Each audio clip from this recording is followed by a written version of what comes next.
Good evening to all of you. Welcome to our class and the last class for the semester and for the revision. The last time we met, I guess we were discussing on we had finished on the appraisal. I think we had finished on the investment appraisal. Okay. Then today, I think we can discuss on finance sources. Okay, we can revise what we not even discuss. Okay, we can discuss on finance sources. Okay, we can go through a revision on finance sources. Excuse me. Yes. Just to take you back a little bit before you start on finance sources, Yes. could you go back to a previous topic and do May 2019 question 3B? May 2019 question 3B. Okay, then I guess we can discuss May 2019 question 3B. Let me see.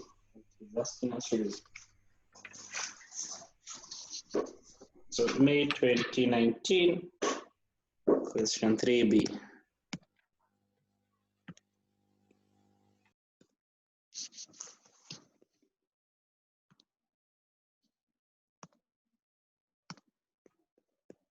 Okay, so the rest can also be going through the question.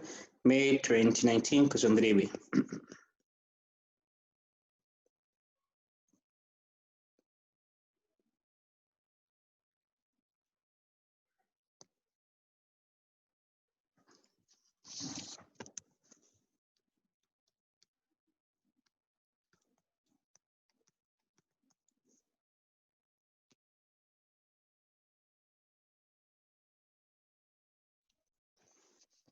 Okay, so May 2019 question 3B. Now this question is asking us to more or less is about ratio analysis. Okay, this is what you wanted to ask, isn't it? On this about ratio analysis. Yeah. Okay. So the first ratio I'm going to discuss is just calculate. Okay, return on capital employed, the interest coverage ratio, earning per share, and the dividend yield. Okay, yeah, enough. I think we can discuss that. Okay, so we can begin the first ratio. That is return on capital employed. Return on capital employed. Don't forget, this is a financial ratio. Okay, it is not investment analysis. Okay, if this is going to be equal to net profit or net income. Okay, we divide by capital employed, total capital, we multiply by 100%. Okay, that's first ratio. So this is a ratio. Okay, it's not a financial statement. This is not an investment appraisal. Okay, so don't get the two they are the same. Okay, I think we discussed the return on capital employed as investment appraisal method. Okay, but in this case we've been asked it's not about appraisal. Okay, so this is simply net income we divide by capital. Okay, so we can begin with a 2017. Okay, in 2018 the earning after interest and tax. Okay, for 2017 that is a net profit. Okay, 15,834. Okay, so the figures here are in thousands. So the figures here are in thousands. Okay, 84. This is 84. We divide by total capital, that is equity plus liability plus non-current liability. Equity, shareholders fund in 2017 plus the long-term debt for that year was equal to 105,174. Okay, that is shareholders fund plus long-term debt is equal to 105,174. Okay, and we express this as a percent. That is for year 2017. For the year 2018, the same thing will be net income, which in this case is 17,696. Okay, so generally, because now we have the previous year financial statement, that is, we have the 2017 financial statement, you may want to use the average. Okay, the average. In case you're using a balance sheet figure, and you have their opening balances, then it's much better to use the averages. Okay, so in this case, therefore, we may for the year 2018, we may want to get average capital. Okay, so let me just get here average capital for year 2018 will be equal to the capital for that was there.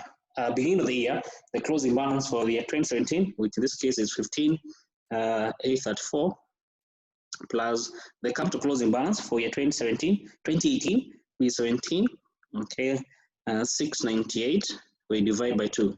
Don't forget, you could not have done that in the year 2017 because you don't have the opening balances. But for the year 2018, you have the open balances. So all the balance sheet figures, in case you have the open balances, then it is much better use the averages. Okay, and you get how much for year 2018? The average 16.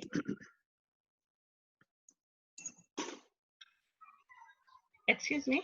The average capital, is that those figures seem to be the income. Oh, sorry. Wow. Thank you. And these are the incomes. I wanted to go to the capital. The average capital, sorry. Average capital. Yes, thank you. 107, 800 plus 105, 105, 105, 174. Yeah, thank you. Thank you, Lisa. Did you get how much?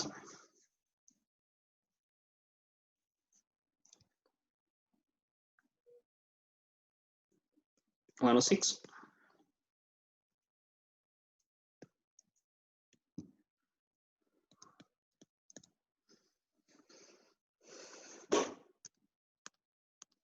Okay. Okay. So 106,487, 106,487, 106,487, and we express as a percent. Okay. Therefore, who to get the return on capital employed for year 2017? Therefore.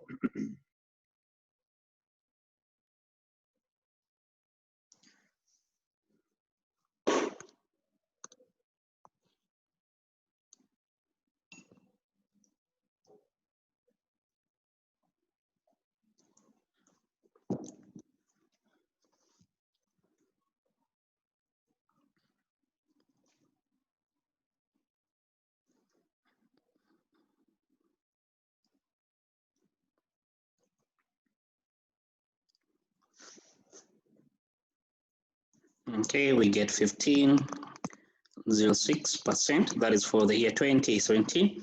And for the year 2018, 16.62. We get 16.62%. Okay, 16.62%. Therefore, to be the return on capital employed for 2017, 2018. Don't forget, this is an issue that measures the company profitability. Okay, that is in terms of for every dollar, for every shilling the company has invested in the company. Okay, how much profit has it been able to yield? Okay, in the year 2017, it was able to yield 15 cents.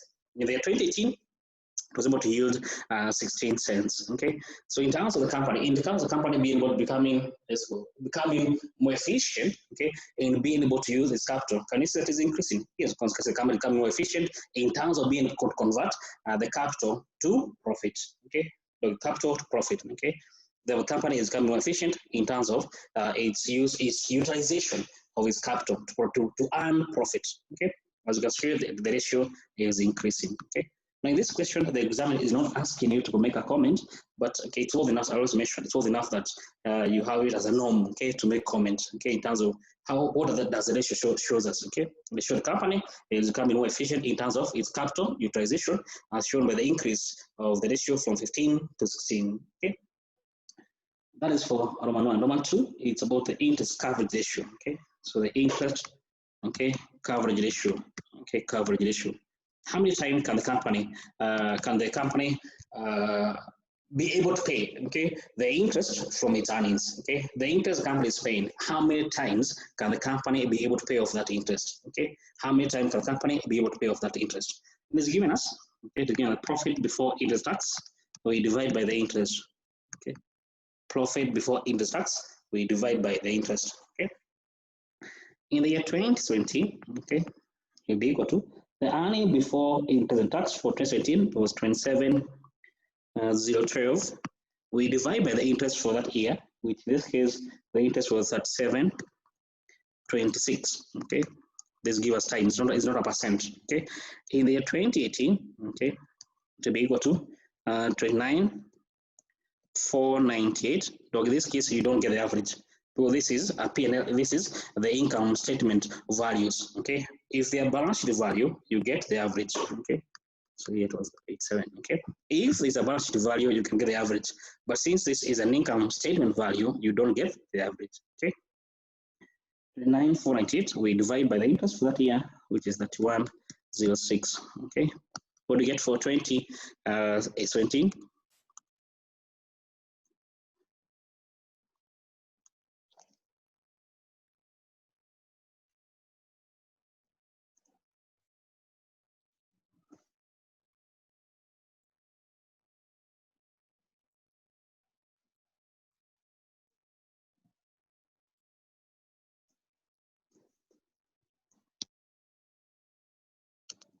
Okay, for 2017, we get 7.25 times.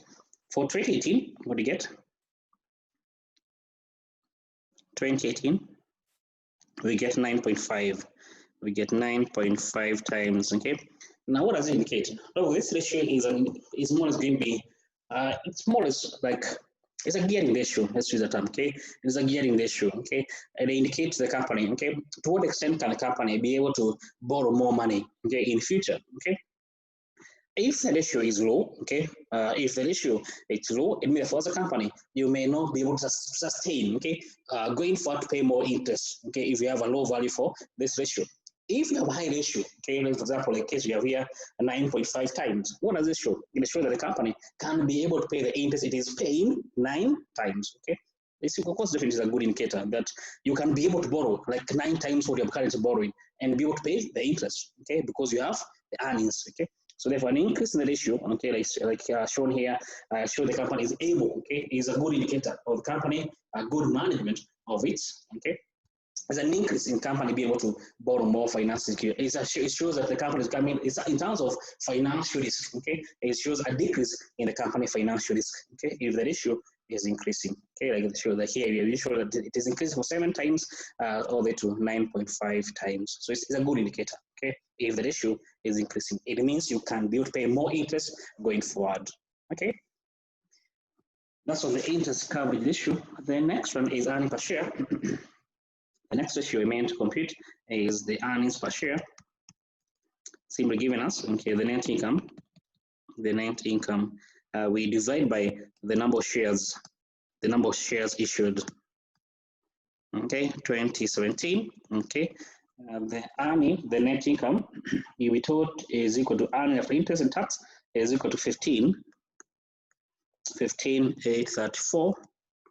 Okay, that's being the net income. We divide by the number of shares. If you look at the additional information number 1, the number of shares for the company is 28 million. Okay, so we divide by 28 million. So we divide by 28 million and give therefore what will be the earnings per share. For the year 2018, the same process, the net income is 17,698. Okay, we divide by the number of shares, we still remain at 28 million. What is the earnings per share? 0.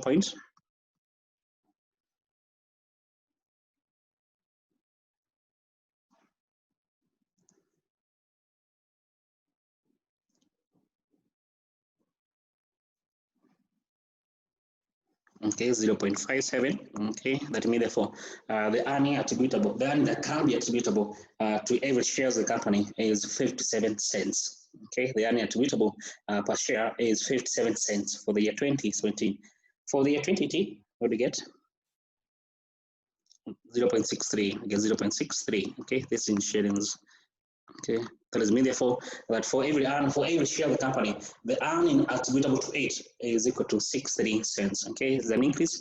Of course, therefore, is a good indicator of the company profitability. Okay, is also increasing. Okay, the earning attributable to the shareholder is increasing. Okay, on per share basis from 57 cents all the way to 63 cents. Okay, Roman 4 is asking us to get the dividend yield. Okay, Roman 4 is asking us to get the dividend yield. The dividend yield, okay, which is given us, okay, the DPS, we divide by the market price per share, okay, of course we express as a percent, the dividend yield, okay, a DPS, we divide by the market price per share, okay, I'll give you therefore,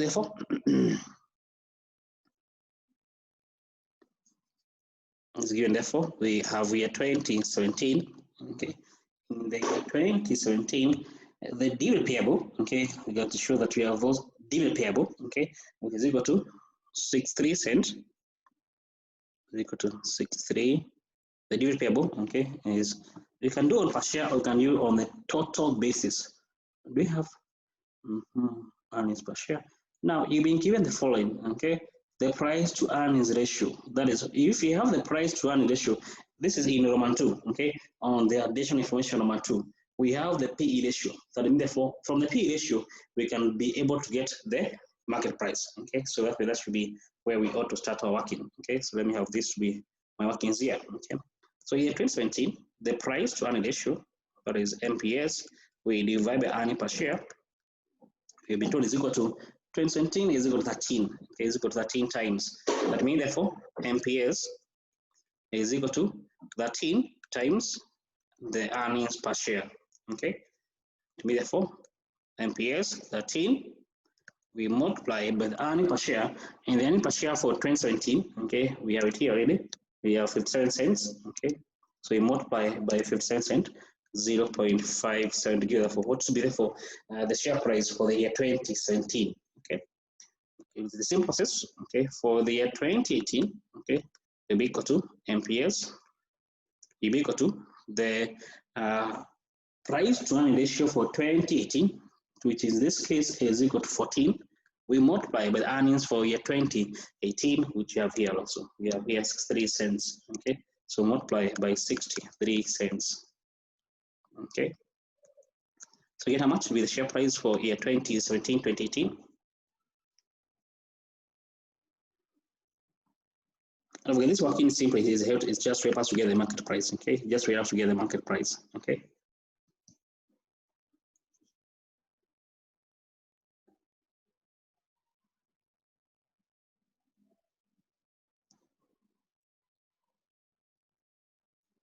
So you get 7.41, that is for 2017, 7.41. For 2018, we get 8.82, 8.82, confirm? 8.82.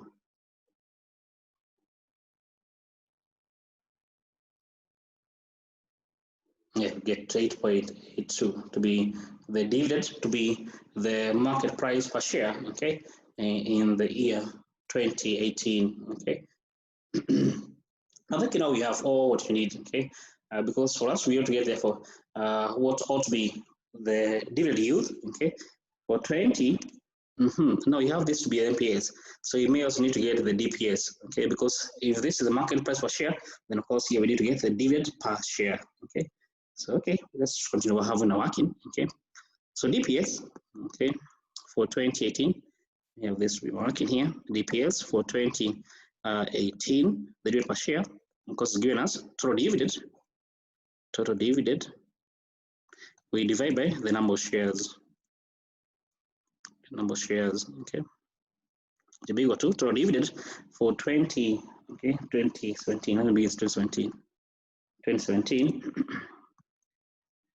Total dividend paid in 2017 is 6.2 million, so 6.2 million divide the number of share, which is equal to 28 million, okay.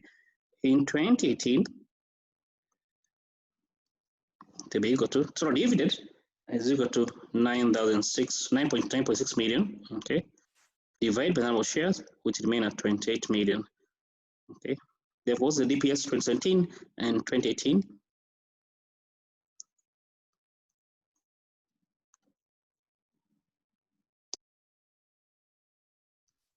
So in year 2017, we get 0.22. In 2018, how much do you get? 2018 gets 0.34. 0.34. Okay, I think you have the variables we need in order for us to get the ratio. Okay.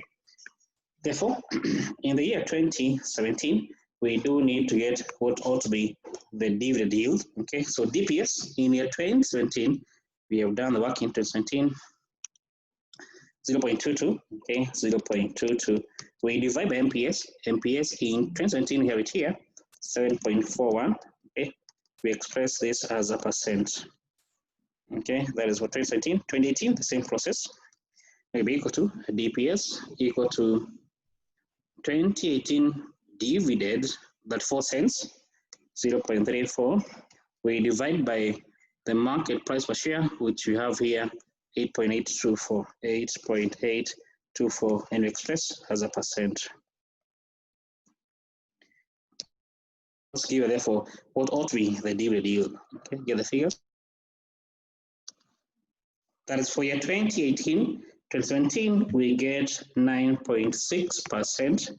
For the year 2018, we get 3.85%. We have the dividend yield, okay? With the dividend yield, okay? That is 2.96% for the year 2017 and 3.85% for the year 2018, okay? Now, those are the ratios that you are meant to have completed, okay, in that particular question, okay. I hope it's clear. That is for all of you. In case just to maybe what to write here, if you've been given, okay, the accounts for 2 years, okay, that is accounts for 2 years, like for this example, 2017, 2018, and you want to get the value for year 2018, and you have the opening balances, then of course you ought to use the balances. Okay, you ought to use the balances. You ought to use what ought to be the average balances. Okay, that is the closing balance for year 2018 plus the opening balance, which is the closing balance for 2017. You divide by 2, like what you just done here. Okay, at the beginning of the class here. Yes, for this figure, this is what you meant to do. Okay, you get the average figures. You get the average figures. Okay, I hope that's quite clear to all of you. Huh? I hope it's quite clear. Okay. So any other question that we have been in the previous topic before we go to finances? Any other question? Yeah, excuse. Yes. Excuse me.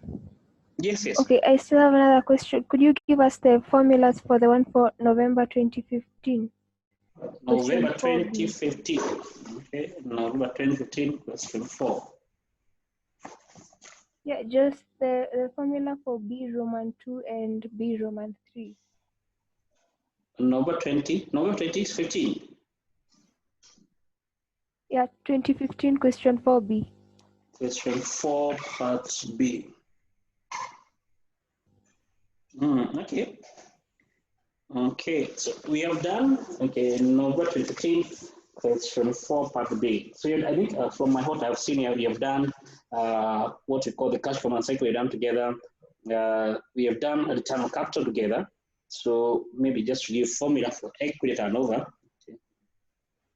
Because I think once you have the formulas, then it becomes easy to apply them. Anyway, so for those who may know, cash conversion cycle, I think we've already done that. Maybe just let me repeat it. Cash conversion cycle. Okay, days for receivable. Receivables day. Plus days for inventory.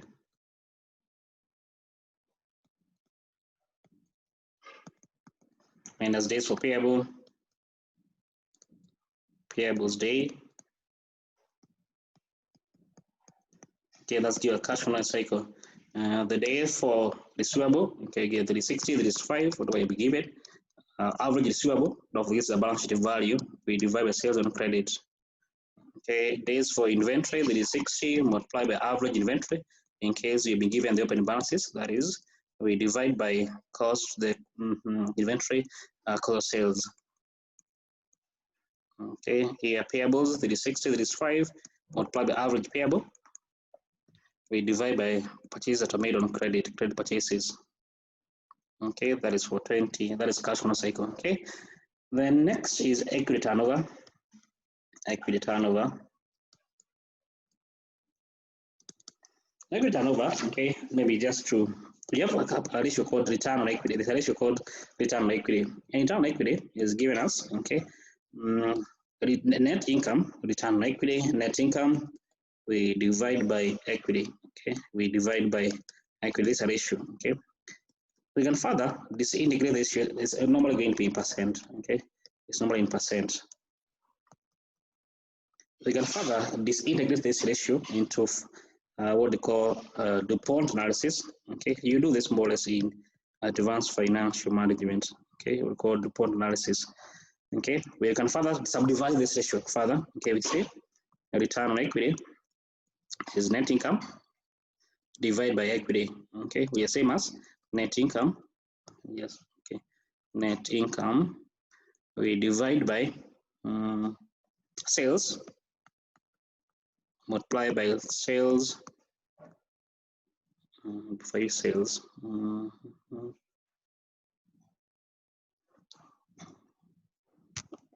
Give me a minute. Sales divide by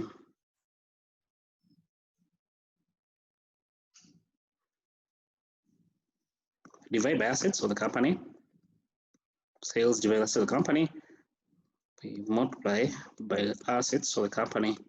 Divide by equity. Okay. So this is the first ratio. Okay. Second ratio. And this is the third ratio. Okay. This is called the net profit margin. I think you already know that. The net profit margin. What's the second ratio? Sales of assets.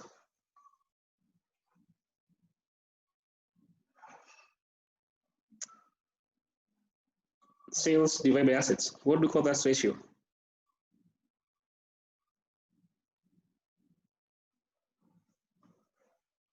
Hey, you guys don't know this ratio. Sales of the asset, the sales of the company, you divide by the total assets of the company. Would that be asset turnover? Yes, this is called the total asset turnover. It's called the asset turnover. Thank you, Lisa. It's called the asset turnover. Okay, it's called the asset turnover. Okay, and lastly, it's called the equity multiplier or equity turnover. Okay, it's called equity multiplier. Equity multiplier, also referred to as equity turnover. Also referred to as equity turnover. Okay, now those is a balance sheet value. Okay, this is a balance sheet value. This is a balance sheet value. Use the average. But in this case, yes, this use the average. Use the average here because this is also a balance sheet value, and this is a balance sheet value. So you use the average. Okay. Okay, so that's on the. Okay, I did bring all this so that you understand what I mean by the equity turnover. Okay, that was the ratio that is being asked in this particular example. Now in Roman 3, okay, in Roman 3, okay, that is Roman 1, Roman 2, Roman 3, you've been asked the fixed charge turnover, the fixed charge turnover, okay. What do we call fixed charge, okay? Now, the fixed charge, okay, I am trying to understand what they want to mean by that. But the fixed charge, essentially, this is going to be the assets, okay, that are going to be used if the company wants to secure a loan, if the company wants to secure a loan, and they're going to be using some of the assets, okay, the company is going to use some of the assets, okay, as collateral against a loan, okay, they're going to use their assets as collateral against the loan, okay, and if those assets are not what we call moving assets, okay, that is moving assets mean for the company, they're part, for example, of the company inventory. The company is part of the company merchandise, okay? Then this moving assets company, they're called the floating charge, okay? Those moving assets company are so-called the floating charge, okay? Now, in case they're not part of the company moving assets, they are fixed assets, okay? They are fixed assets to company, okay? Then we can refer to them as the fixed charge, okay? We can refer to them as the fixed charge, okay? We can refer to them as the fixed charge, okay? Now, in case you want to, sorry, let me go to the next one. If, for example, now you want to assess what therefore ought to be the fixed charge cover, okay, fixed charge cover. So you see that the fixed charge, okay, this from my understanding, it could be more towards the company non-current assets. This is the company non-current assets, the company non-current assets, okay. Now the fixed charge cover it could be more towards how many times can the company be able to what term can I use? The loan the company has, okay? The loans the company has, okay? If they were to take up loans and use their fixed assets to use their fixed assets, okay, to cover for those loans, how many times can the company be able to borrow, okay? If you have to assume that $1 of debt goes to $1 of equity, now $1 of debt goes to $1 of assets, okay? How many times can you be able to borrow the amount you're currently borrowing from your assets, okay? In this example, we go to the balance sheet of this company. It has a total, where is this? This company, the total long-term debt for this company, okay, let's ignore the deferred tax, okay, the deferred tax. They're part of the company long-term liability, but for now we can ignore them because they're not part of debt as per se, okay. So the company long-term debt, I'm taking the year 2013, okay, is equal to 540. Okay, is equal to 540. If you have to cover them against the company non-current assets, you have to use them to cover against the company non-current assets. The total non-current asset of this company is equal to how much? The total non-current asset of the company is equal to 1425. Is equal to 1425. Therefore, how many times? Okay, how many times can we be able to? Okay, let me actually just give the formula here. This is going to be equal to the company total non-current assets. Non-current assets of the company. We divide by total long-term debt of the company, total long-term debt of the company. In year 2020, let me just do this calculation. In year 2020, not this 2013, 2013, the company total non-current assets were equal to 1425, 10 million, that's 10 million, okay, this is a million. We divide by total long-term debt for that year, which was equal to 540 million, got 540 million, okay? That gives therefore more or less equal to the fixed charge cover. How many times can you, if you have to borrow, okay, you match 1 to 1, okay, $1 of debt equal to $1 of assets. How many times can you be able to cover? Can you be able to borrow, okay, the amount using your fixed asset as the collateral, as the charge, okay? Getting by the fixed charge cover, okay? And lastly, the return on capital, or simply the return on capital employed, one the same thing, okay? Return on capital, return on capital employed, okay, simply net income, we divide by capital. Net income, we divide by capital, because we express as a percent, okay? Some of those ratios can assist you in getting the values for that question, okay? Any other question?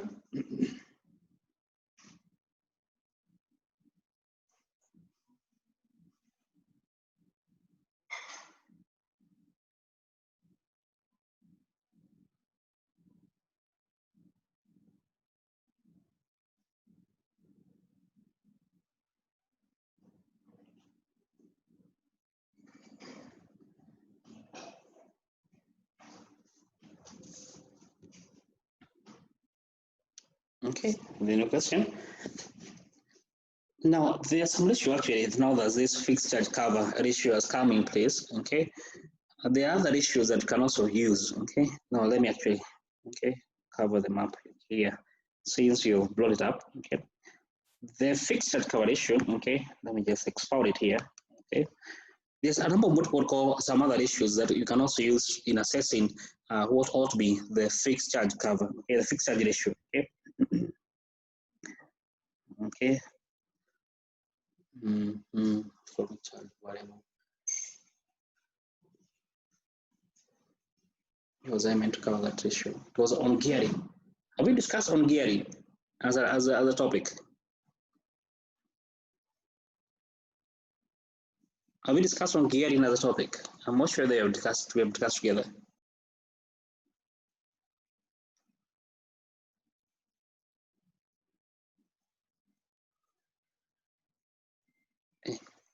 Have we discussed gearing as a topic? That's the question I'm trying to ask. Because if we have not, then I guess, have we? No. No, we haven't. Okay. Then, okay, let me see whether I have some notes here that can help us out. Let me see whether I have some notes here. So give me 1 minute. I look whether I have some notes here that can help us out. Okay, so there's some notes I've shared with you. Okay, if we take on the WhatsApp group, okay, on some of these ratios, okay, on some of these ratios, okay, that maybe, okay, in case you are asked to compute them, okay, in case you're asked to compute some of these ratios, okay. Now, no, there are most of the ratios that you have gone through, not like you have not gone through most of them. Like, for example, you have gone through the interest coverage ratio, okay? You have gone through the debt ratio, okay, which can also help you out, okay? What have you have gone through the earning per share ratio, okay? But now they have more or less like notes attached to them, okay? Now, there's some other issue called the degree of financial leverage, okay? The extent of the company is financed by third parties, okay? So this is an issue that is meant to assess the company extent of getting financed by third party, okay? This is degree of financial leverage, degree of financial leverage. Okay, this is degree of combined leverage. This ratio to assess the degree of combined leverage.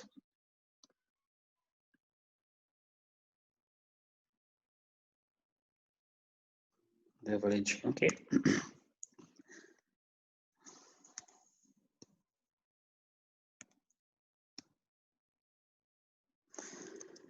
So this is the degree of operational leverage. The reason why these ratios do exist is to assess the company financial risk, okay, and the company operational risk. What the difference? The financial risk is a chance the company will be maybe unable, okay, to honor the obligation, to pay the interest, okay, to pay the preferred dividends, okay, to the providers of capital, because the way the company is financing itself, okay. What the extent to the company maybe unable, okay. The issue used to assess that chance, okay, that probability of company being unable, okay, to pay their obligations as and when they fall due, simply because the way they have chosen to finance themselves, to finance their asset acquisition, is referred to as the financial leverage, okay, financial risk, okay. Now the issue used to assess them, they're called financial leverage ratio, or conventionally what we call the gearing ratio, okay. So there's a ratio called the degree of financial leverage. Okay, some ratio called the degree of financial leverage. Okay, and you can assess them using the balance sheet value, using the P&L value. Okay, you don't need to use. You can also use both the P&L values, okay, as well as the balance sheet value. Okay, if you want to use the P&L value, then this is a ratio that you can use. This is a ratio which you can use. Okay, the earning before income tax. You divide the earning before income tax divided minus the interest. Okay.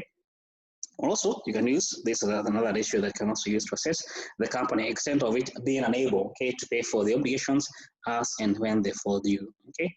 Now, the other risk is called the operational risk. The chance the company may be unable, to pay for the obligations as the chance the company may be unable, okay, to achieve its objective, okay, to make profit, okay. The chance you may be unable to achieve your objective, okay. Of course, the common objective, okay, the conventional objective for the company is to make profit. Well, the chance, therefore, you may not be able to achieve that objective, to make profit, okay, because of the nature of your operation, okay, because of the nature of your operation.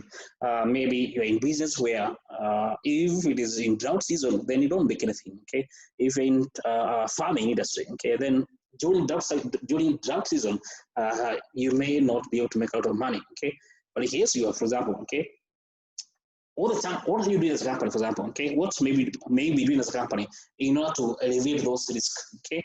Now, the degree, the chance you may be unable, okay, to achieve your objective, okay, to make profit, okay, because of the way your business is like, so referred to as the operational risk, okay.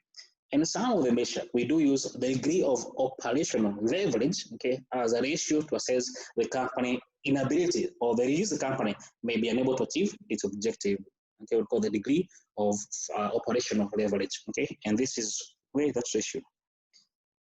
Let me see the hope have it. A ratio you can use to assess the degree. Here it is, okay. To assess the company, chance that it may be unable. There is a company may be unable to achieve its objective. For the degree of operational leverage, okay. Now, if you combine the two, okay, the chance that you may be unable, okay, to achieve the objective, okay, what called the degree of financial leverage, okay.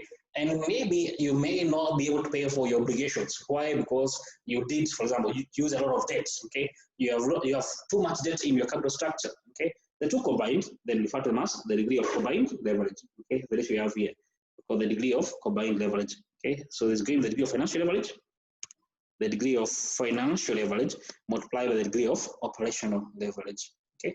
And with some of the ratios that you can use to help us out, okay. Now, since you have brought them up, okay, there's a question. I don't think since you have not done, we have not, I've not given you this ratio. There's a question that can help us in applying this ratio since we have brought it up here. I hope I get this. Okay. The question is asking you to apply these formulas. Let me see. Like in question in November 2018, question 1C. November 2018, question 1C, okay? just apply this ratio since you brought it up. Thank you for whoever brought it up. That was a good question to bring it up for revision. Okay, so if you go to that sitting on the November 2018, question 1C, required degree of operating leverage, 2 degree of financial leverage, and 3 degree of combined leverage. Okay, so go through the question, then we discuss together.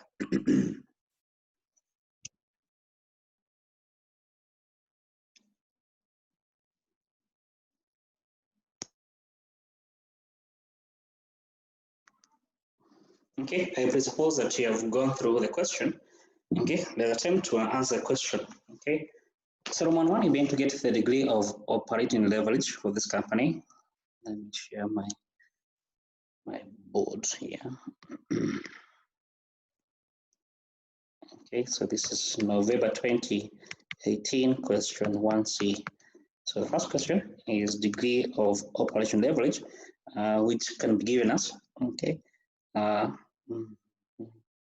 contribution can be given us. Another ratio they can use over and above what I've given you. So I'm not sure whether I think you should write down these formulas. Contribution, we divide by profit before interest and tax. Okay, that's another issue you can use to assess the company chance they may be unable to achieve the objective. Actually, what is the main contributor for a company not being able to achieve the objective? Okay, not to be able to make profit, for example, is about cost management. Okay, it's about cost management. Okay, how have you been able to control your costs? Okay, how have you been able to control your costs as a company, as a business? Okay, if you simply observe, okay, if you observe the difference between the numerator, okay, and the denominator is simply the company fixed cost. That's the difference between the two. This difference in contribution and the profit for inter-tax is the company fixed operating costs. Okay. Now, to what extent have you been able to manage them? Okay. For the variable costs, you don't. Okay, you need to manage them. They manage them, of course. Okay. However, in case you make more sales, of course, they'll increase in line with the sales you're making. But the main cost about you need to manage well is about the fixed cost. Okay. So if it is ratio to get the company risk, okay, or the company degree of operating leverage, okay. For this example, okay,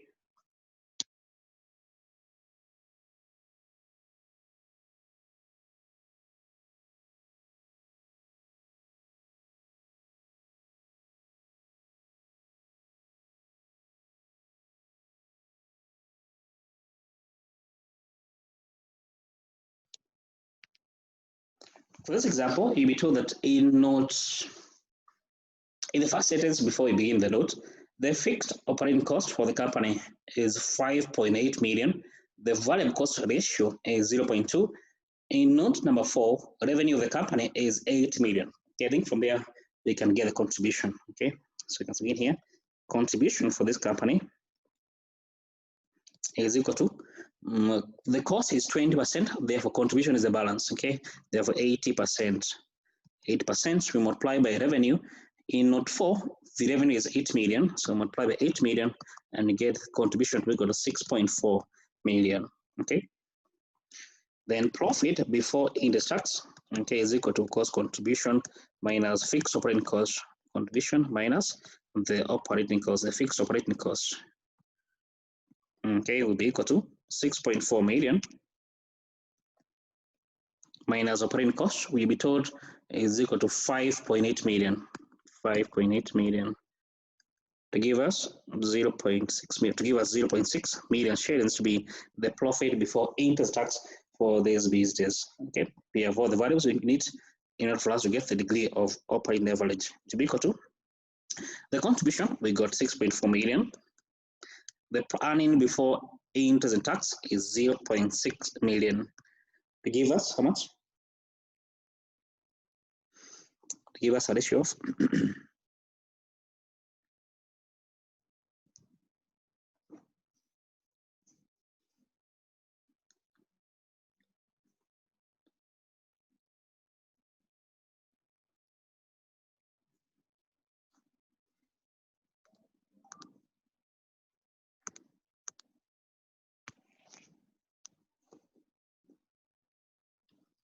to give us 10.67, to give us 10.67 times, to give us 10.67 times. Okay, Good or bad, of course, you need to make a comparison, okay? You can't make a comment with the company, but maybe by just observing, okay? So far, you can, don't forget, for issue, you need a point of comparison, okay? Either from the industry or from the company past years, okay?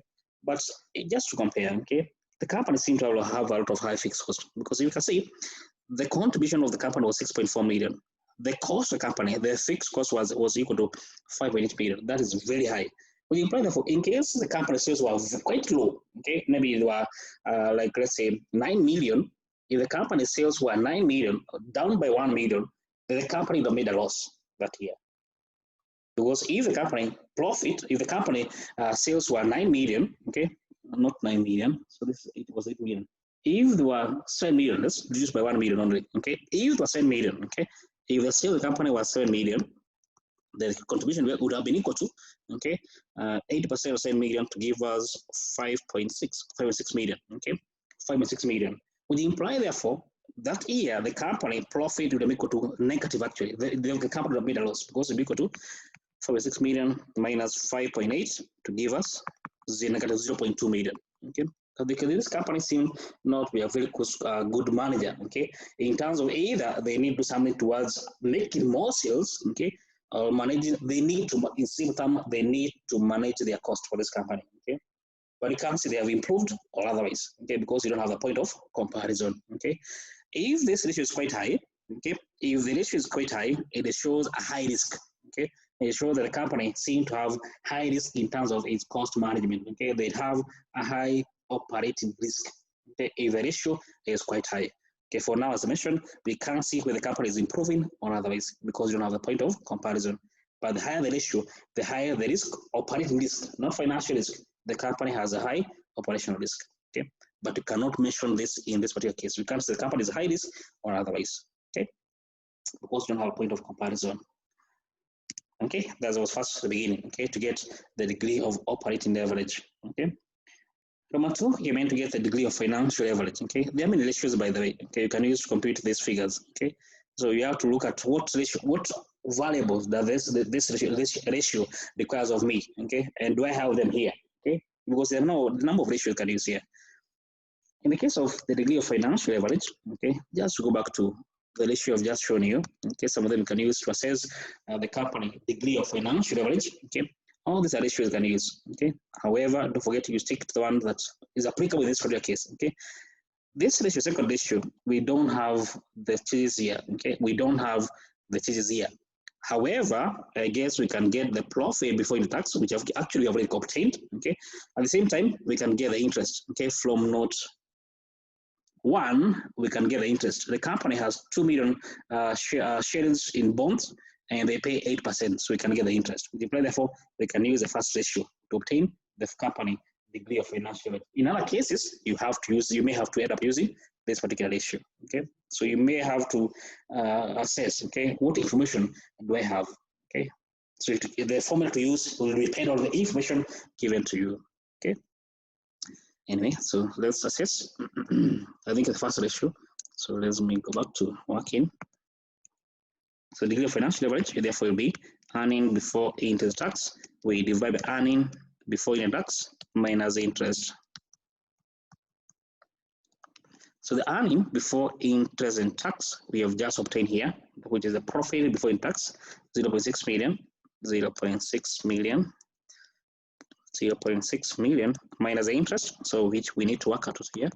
The interest payable for the year, the company has 2 million debt. They pay a cost of 8%, so multiply by 8% and we get 160,000. So minus 0.16 million.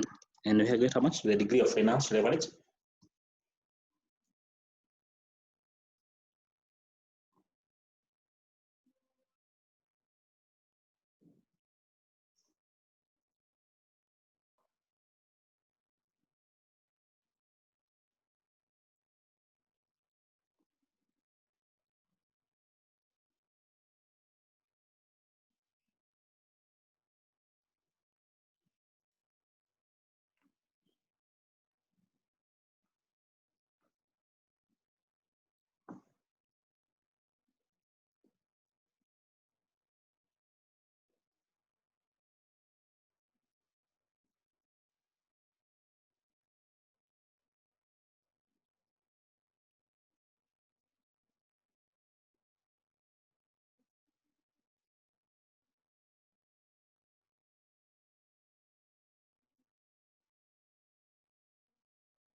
So we get 1.36, we get 1.36 times, okay? Good indicator or bad indicator, because that means you need to make a comparison also. Now, if the ratio is increasing, okay, so for example, the ratio is 1.36 times, okay, and maybe next year the ratio is 5 times, is it a good indicator or a bad indicator? That's a bad indicator. It will show that there's an increase in the company financial risk, okay?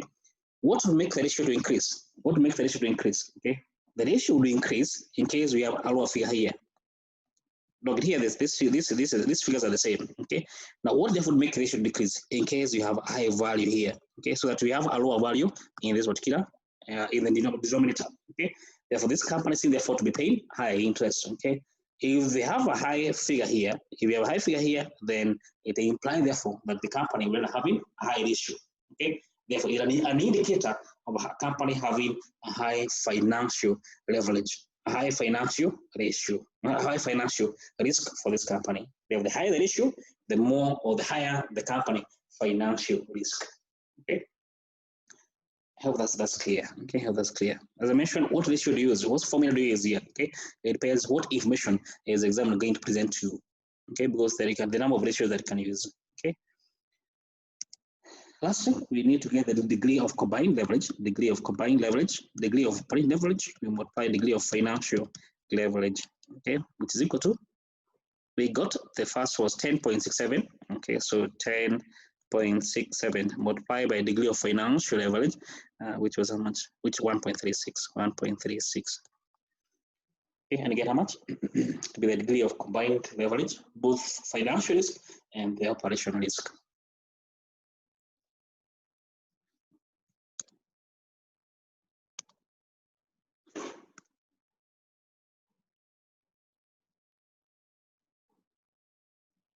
And get 14.51, okay, 14.51 to be the degree of combined leverage, both financial risk and the operating risk, okay? Make sure the two of them, financial risk of the company and the operating risk of the company, okay?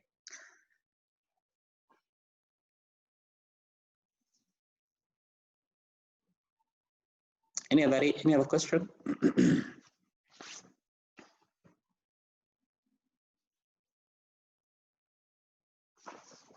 Now, actually, just a minute. Let's see. The question that I'm not sure who had asked it.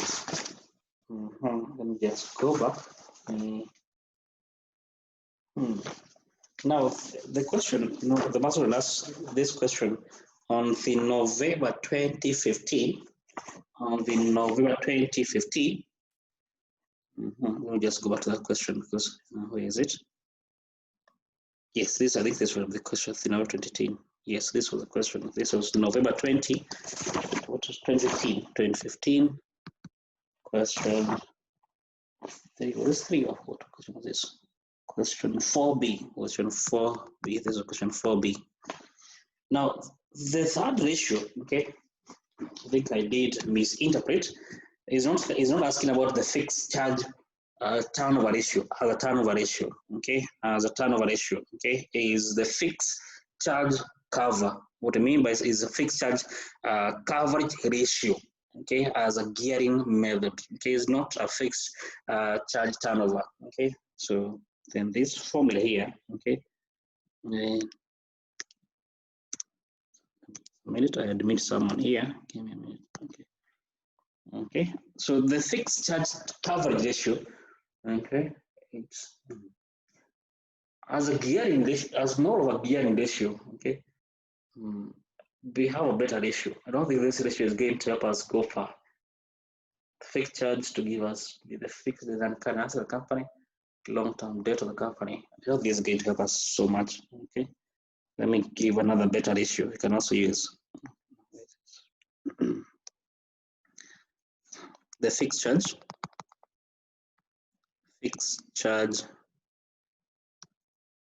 coverage ratio.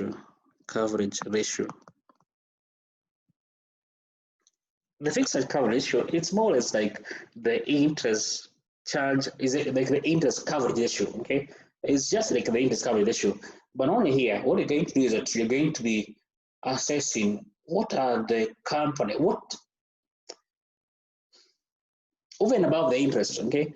Could there be any other charge the company is making? Like, for example, if the company has taken a finance lease, okay, of course, every year they will be paying lease rentals, okay, to the lessor, okay, to the owner of the asset, okay.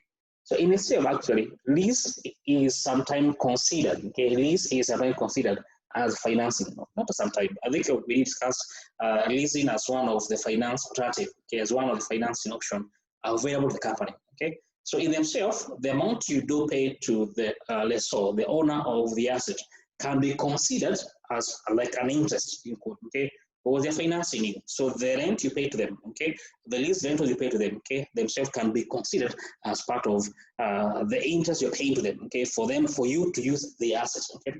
I think you've done in the accounting, okay, to make a distinction of the amount that ought to go to the P&L and the amount that ought to go to the balance sheet. I think you've done this, okay, as per IS 17. I think you've done this, okay. So how to separate the two of them, okay. So actually, the lease rentals you do pay, okay, can be considered as part of include the interest, okay. Therefore, here, now how many times can the company, from the company earnings, okay, okay, how many times can you be able to pay off both the interest and the leases you do pay from the earnings of the company? Do you get it? Just like the interest coverage ratio, okay, just like the interest coverage ratio, okay, the fixed coverage ratio is how many times can you be able to pay off, okay, the one who finances you, not just the debt holders, but also the lessor, okay? How many times can you be able to pay them, okay? How many times can they be able to finance you? Let's do any time. How many times can they be able to finance you, okay, from the earnings you're making? To pay them, of course, you do pay some charges, okay? Now, how many times can you pay those charges, okay, from the earnings you make within a given year, okay? So the ratio that might better, okay, could be the earning before in tax, okay. If you remember, if we divide this by the interest, that's give us the interest coverage ratio, okay. This give us the interest coverage ratio. But now we need to add any other finance we have. In this case, we have the lessor, okay. Therefore, plus the amount you pay to them, the rent you pay to them, okay.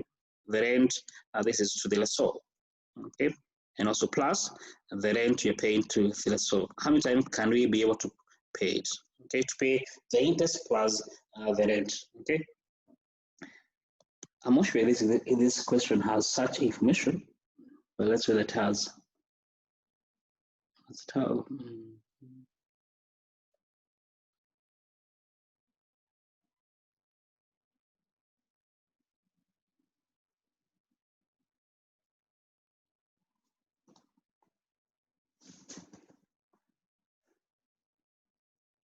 In the P&L, do you have any? I don't think this in net interest expense, income from operations. In case there's no lease rentals the company pay, then our ratio will go back to like the interest coverage ratio. Because unless I don't see that value, I don't see anything about rent here, or about the lessor.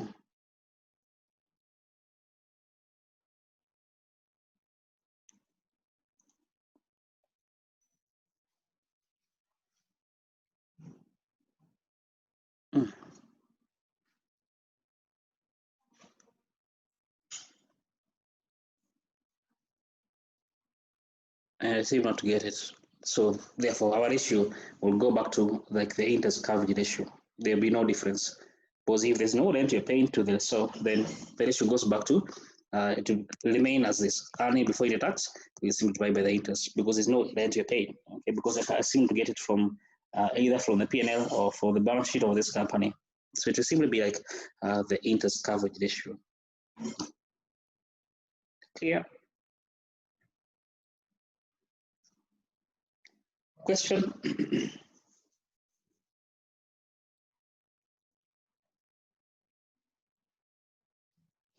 Okay, so if there's no question, then I guess we can go to our next topic. Okay, the next topic we are going to discuss business finance.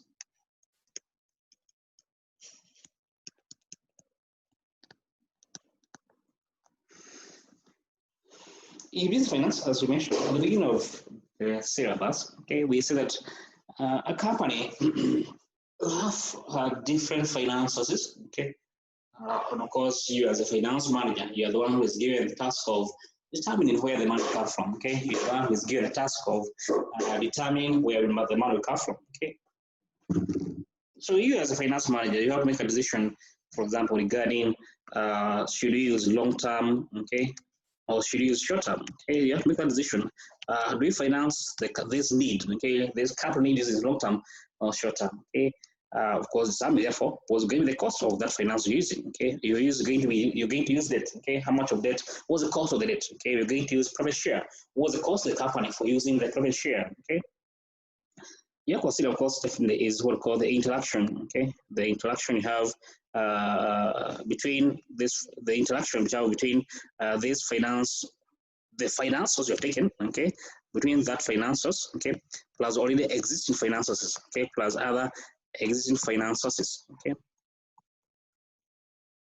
But that's what I mean. That, for example, in case, example, you have some debt covenants, okay? In case you have the debt covenants with the debt holder, okay? They tell you that you cannot increase your gearing beyond 10%, beyond that percent, okay? You have to consider, if I was to take this debt, okay, could I be contravening some of the previous provisions, previous contracts I have with the debt holders, okay? You have to consider what's the interaction of these new finances with already existing finance you have, with already existing contracts you have, okay?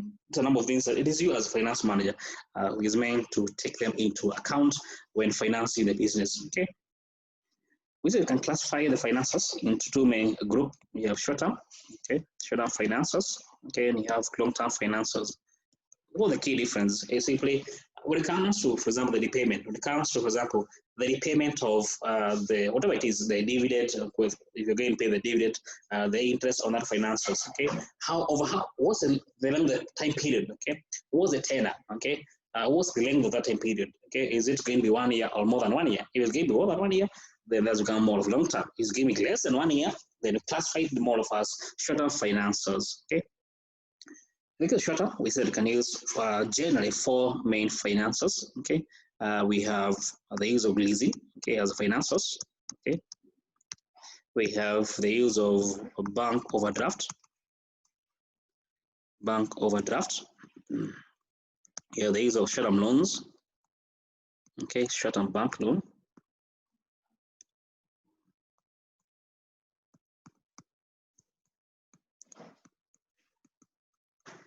We also have the use of trade finance, the use of trade finance, or the use of trade credit. Okay, that is getting money from your suppliers. That's in finance your operations. Okay.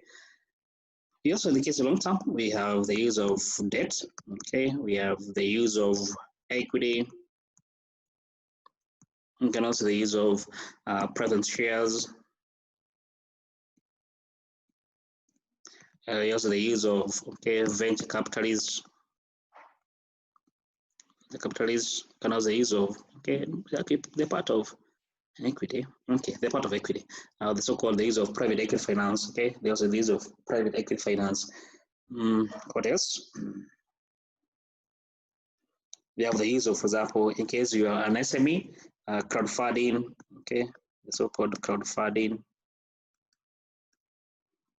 What else?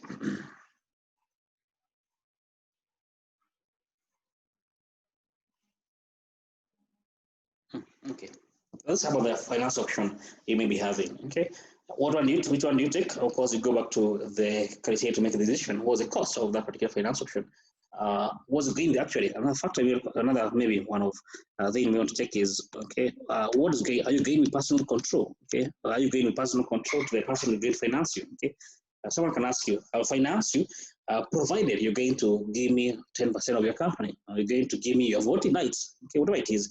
You may have to consider, for example, what control will you be taking? Will the newcomer, okay, or the financial, okay, shall you be giving to them?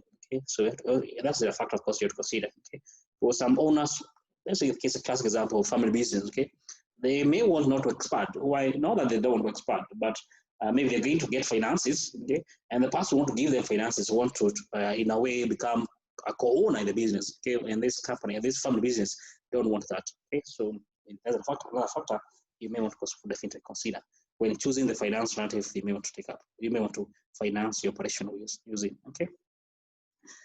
Well, the key concern definitely is more towards the equity. Okay, how do you finance in equity? The number of ways you can finance in equity.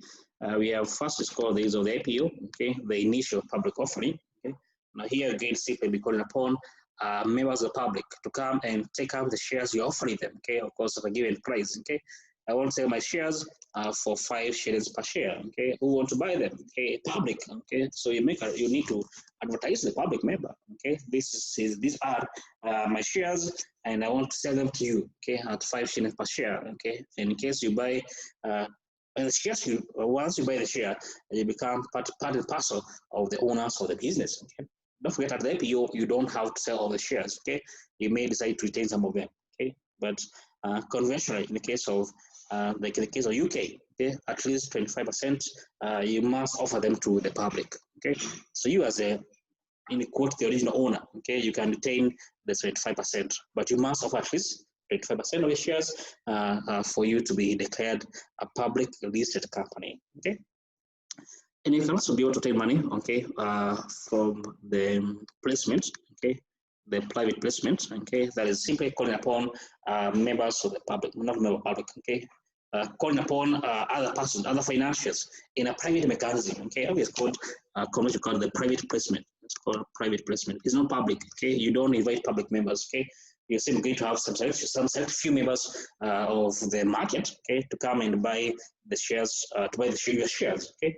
Since it is not done through the public forum, of course, I think you mentioned those shares cannot be traded in the public forum. You can't go to the NSE. The owners of those shares can't go to the NSE and try to dispose of their shares. Okay, that's not possible.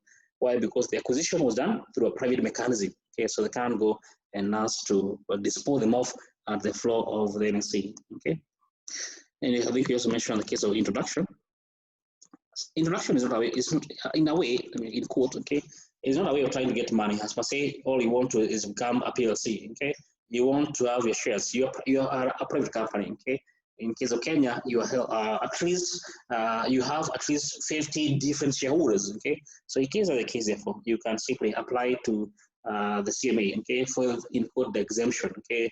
You don't have to go through the IPO to be declared a public listed company, okay?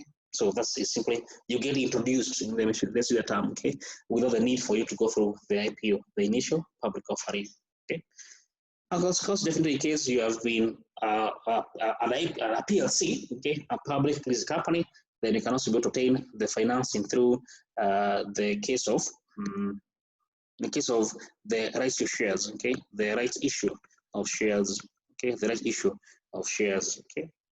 Simply calling upon the existing members of the company, calling upon the shareholders of the company to come and buy extra shares conventionally at a discounted price. Okay, not that much, but in most cases, the price will be discounted. Okay, so they come and take up shares at a discounted price. Okay, right issue of shares. Okay.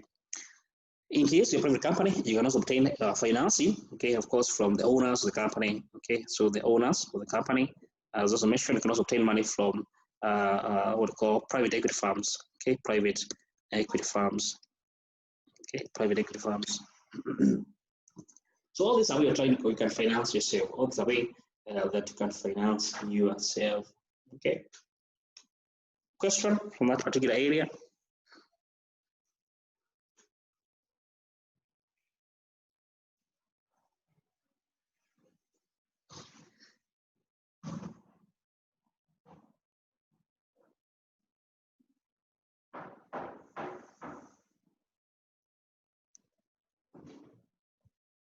Okay, if there's no question then, and I don't think there's a question for the mock from this particular topic. I am not sure, and I don't think there's any question. Let me just, I don't think there was, let me just check, but I don't think there's a question for the mock on this particular topic.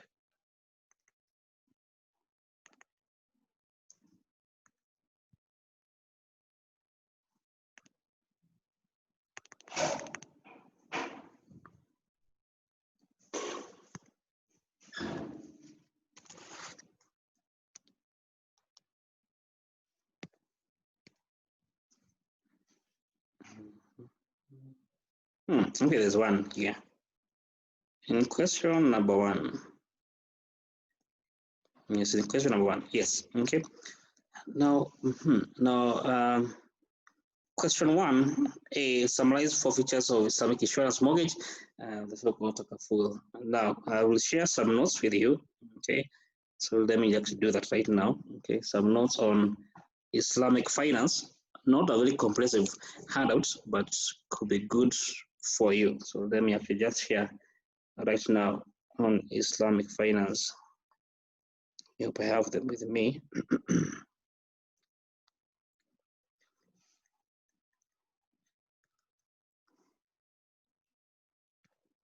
Okay, I've sent to the WhatsApp group. Okay, on Islamic finance. Okay, so let me go to question 1, part B. Okay, so refresh yourself on what the question required of you. Okay, question 1, part B. More question 1, part B. So go through it, then we discuss together. Actually, I think I'll take a break. Then we come, we attempt it together. The answer is sorted.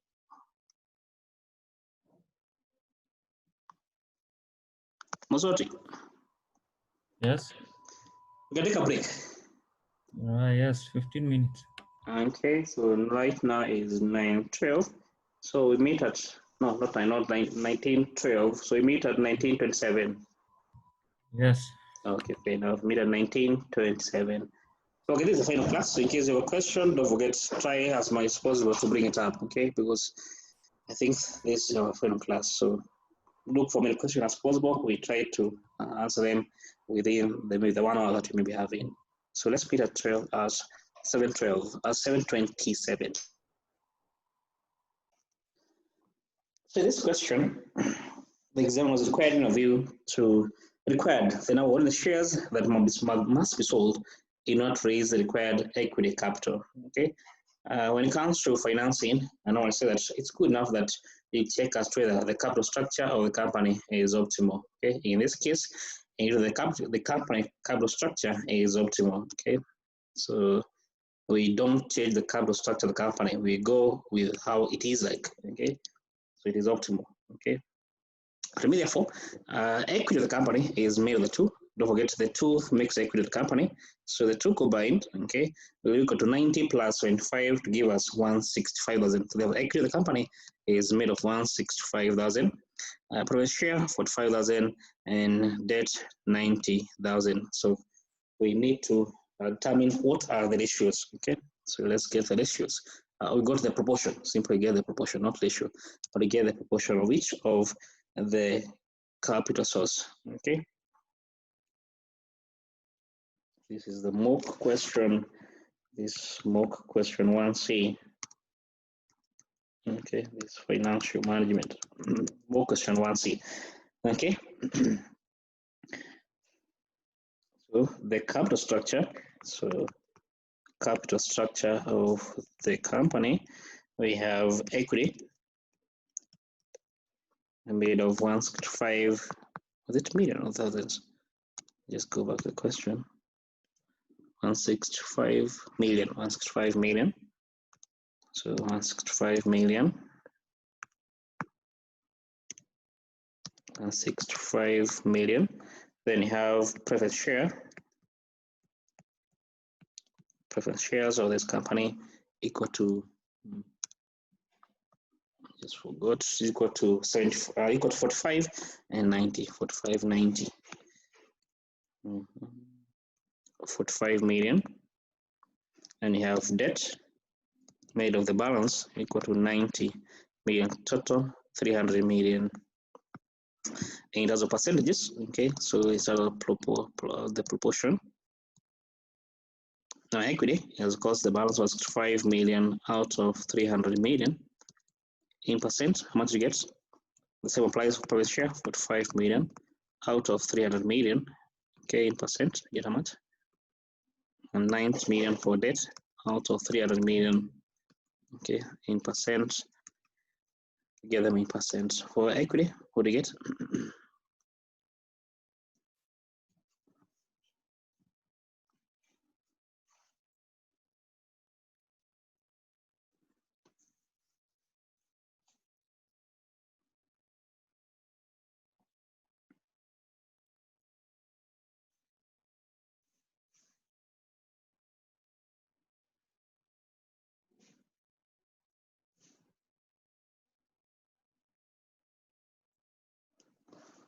Okay, for debt, we get 25%. Okay, that is for debt.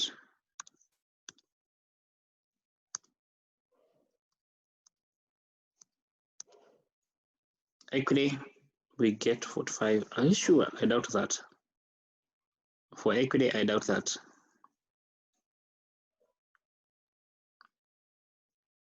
For 55, equity 55%. Equity get 55%, and for profit shares, the balance actually profit share, which is simply will be the balance 45 to give us 15%. Okay. Let's go for the proportion of each of the capital stocks the company currently has. Okay, since it is optimal, then of course we ought not to adjust it. Okay, so you're going to use the way it is. Okay, you're going to use the way it is. Okay, let's go to the question. The company want to raise. So the company has total asset amounting to 60. So the company currently has total asset amounting to 360 million. The company expects that the asset will raise to 500 million. Okay. Therefore, the increase, currently the company has 360, the asset will increase to 500. Therefore, by how much will the asset increase by? The difference, because 360 simply equal to 360, 500 million, okay? Is equal simply the increase, okay, from 360 to 500, okay? Therefore, the increase in company assets, okay? Simply, therefore, the increase in company assets, company assets increase,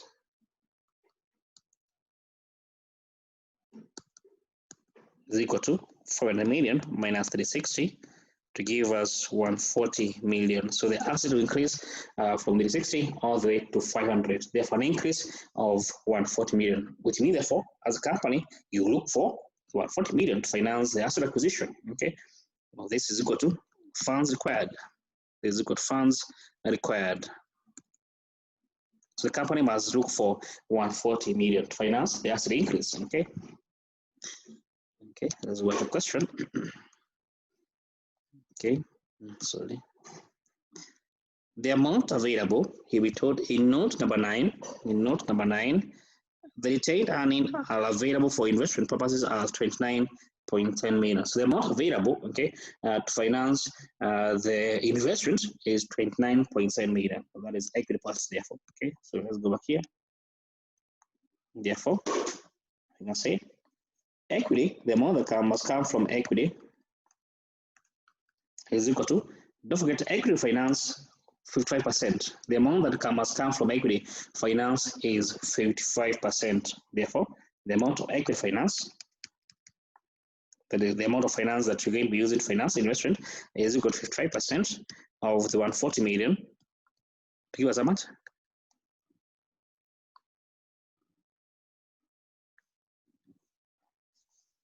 Out of the 140 million, 55% will come from equity, which converts to how much?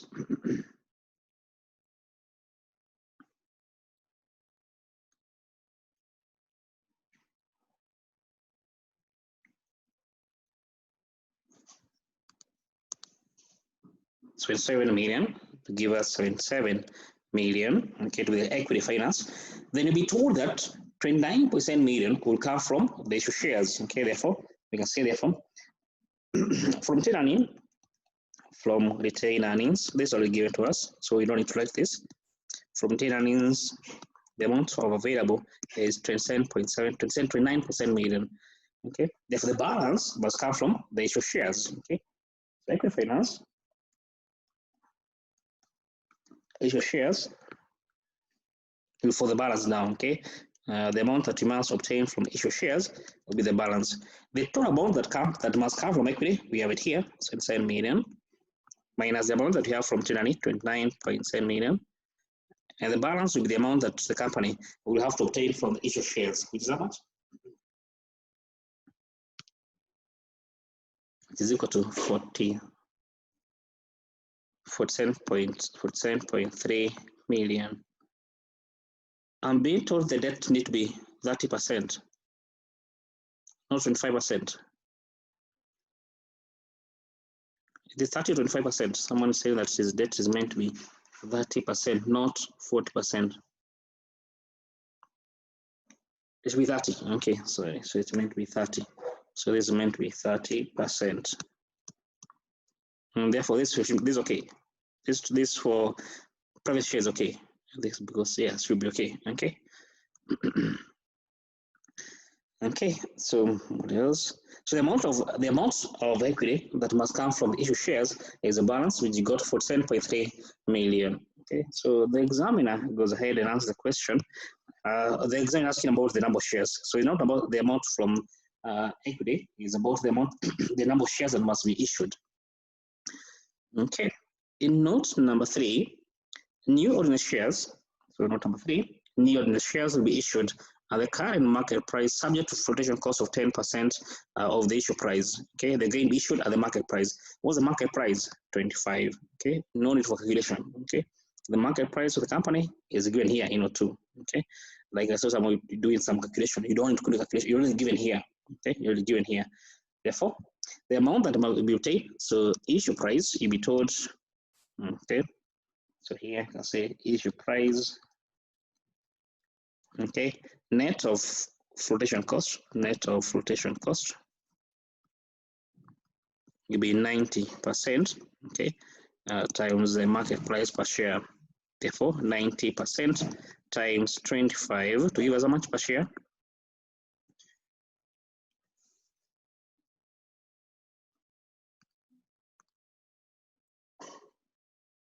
10% will go to take care of the cost of floating, maybe cost of advertising, cost of hiring auditors, cost of hiring the investment banker. Okay, so that will be 10%.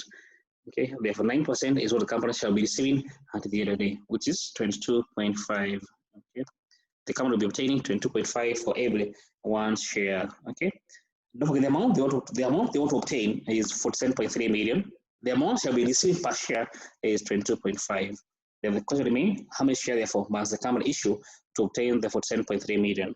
Therefore, the number of shares the company must issue to obtain the capital is equal to 47.3 million divided by the amount, the net amount received per share, 22.5 million. To give us how much? How many shares therefore must be issued for the company to obtain the 47.3 million?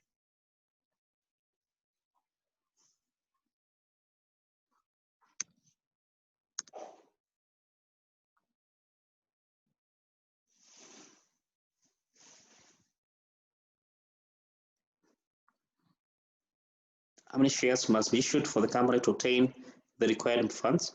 2,102,222.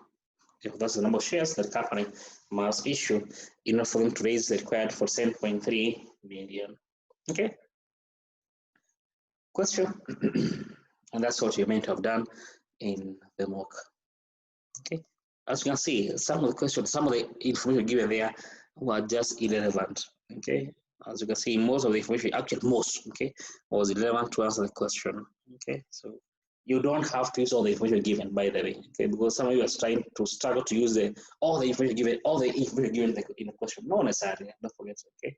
Not necessarily, you don't have to use all the information given, okay. Like in this example, most of the information given were irrelevant, okay, in your attempt to answer the question, okay. Clear? Question?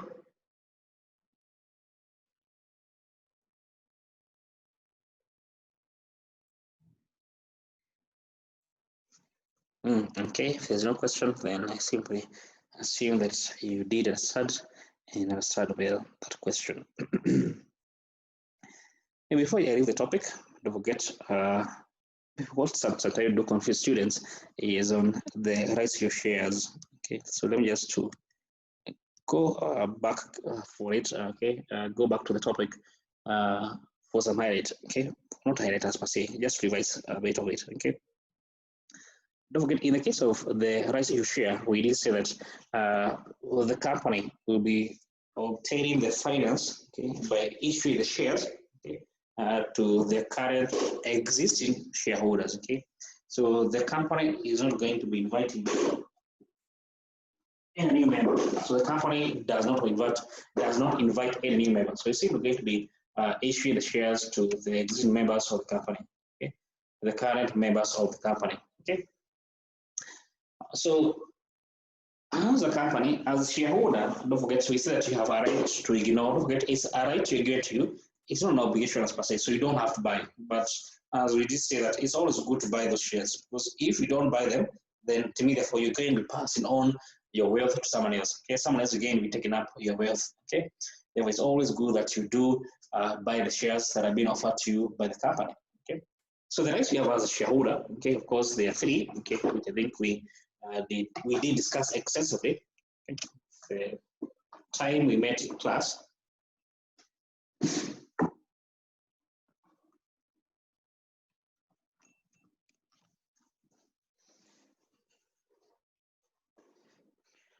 And it's the rights you have as shareholder are three. Okay, you can decide to ignore the offer being given to you. You can decide to exercise the right that you take up the offer given to you, either in half, 100%, 10%, 30%, whatever you prefer. And you can also decide to sell off the rights to someone else. Okay, the sale of rights. Okay, and it's the rights that you're given. The rights you're given, okay, has a value. Okay. So that's why it's worth enough. Don't take it down, okay? Because the rights given to you, they have a value. So it's worth enough you take out the value given to you by the company, okay? Because if you don't, then the company will pass on that to someone else, okay? If you ignore the different trade, you're going to be losing your wealth, okay? The price the shares have been offered at, okay? The price the shares have been offered at, we said it's called the offer price, okay? It's called the offer price, okay? And of course, the shares are offered what we call on a pro rata basis, okay? On a pro rata basis. What does that mean? Okay. Therefore, in case you own 10%, in case you own 10% of the company shares, then of course you get 10% of the shares that have been offered. Okay. Nothing more, nothing less. But of course, in case the other shareholder don't want to take up the offer, then of course the company has a right to decide to sell the X shares available to any person they deem fit. Okay. It should you pass on the right to the company. Okay. So the value of rights, okay, we say the right has a value, the value of a right, you can estimate use two methods, okay, based on how do you determine the number of rights you have, okay, how do you in code define the number of rights. If you define the number of rights to be equal to the existing number of shares, okay, the existing number of shares, they say that's the value of the rights, okay, the value of the right, therefore, is given us the theoretical X right share applies,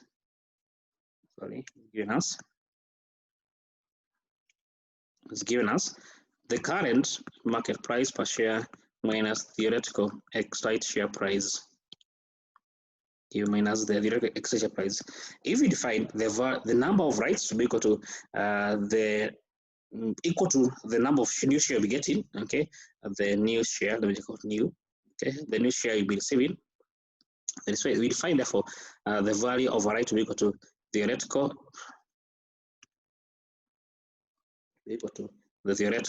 X right share price, okay, minus the offer price, okay. I think this is the key thing you have to take note of, okay, how to get the value of a right, okay, how to get the value of a right, okay. Otherwise, I think everything else is easy and straightforward, unless there's a question you may be having.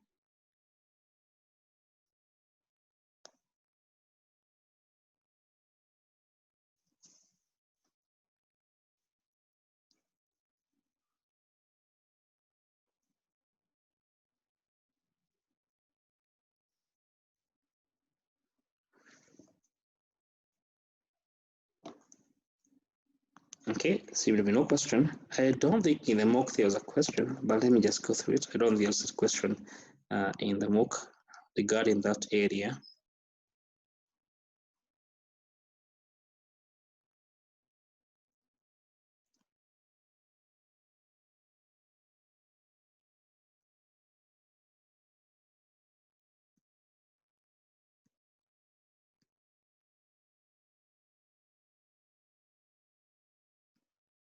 Okay, they seem to have no question regarding that area. Okay, no question. Okay, fair enough. And since you also don't have question, then I guess we can end the topic there. Or is there any question?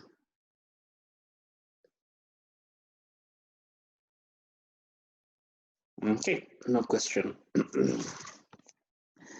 The next topic was on cost of capital. Okay, was on cost of capital. Okay.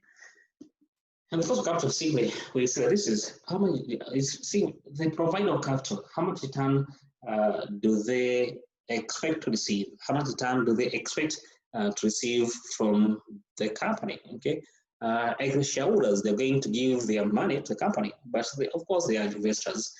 They do require to get some return. Okay, so they must get return. This is an investment I've made in the company as an equity shareholder.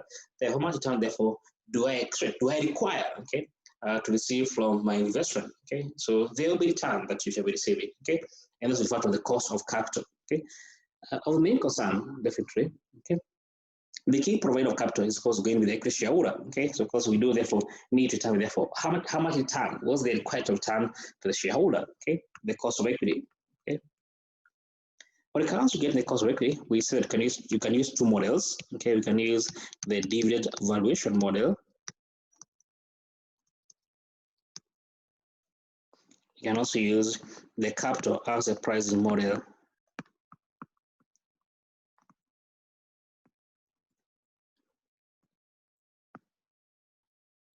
Okay, these are two models that can use when it comes to estimating what ought to be the cost of equity. Okay, when it comes to the dividend valuation model, okay, there are two. The cost of equity. Okay, we can say that if there's growth in dividend, okay, only in case there's no growth in dividend, no growth, only in case there's growth in dividend.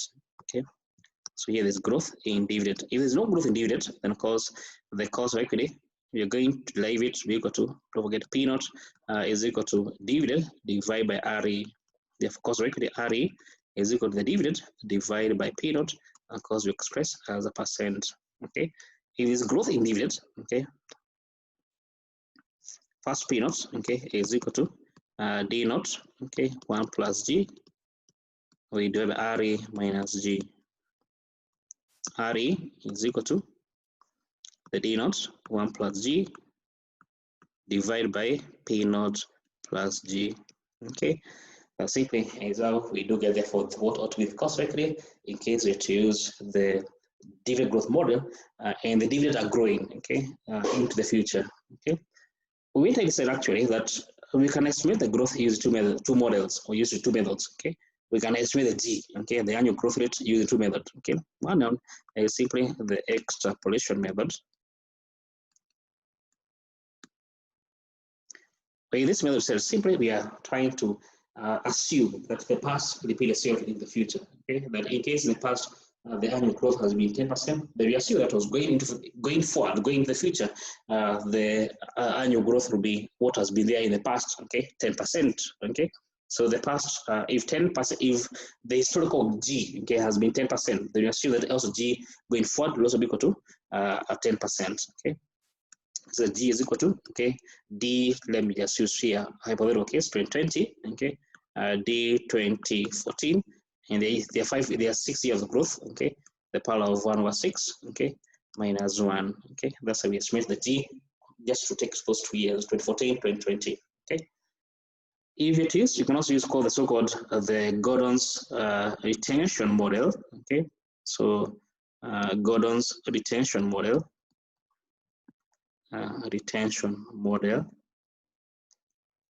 We set the G is equal to return on equity as a financial ratio multiplied by the retention ratio. We multiply by B.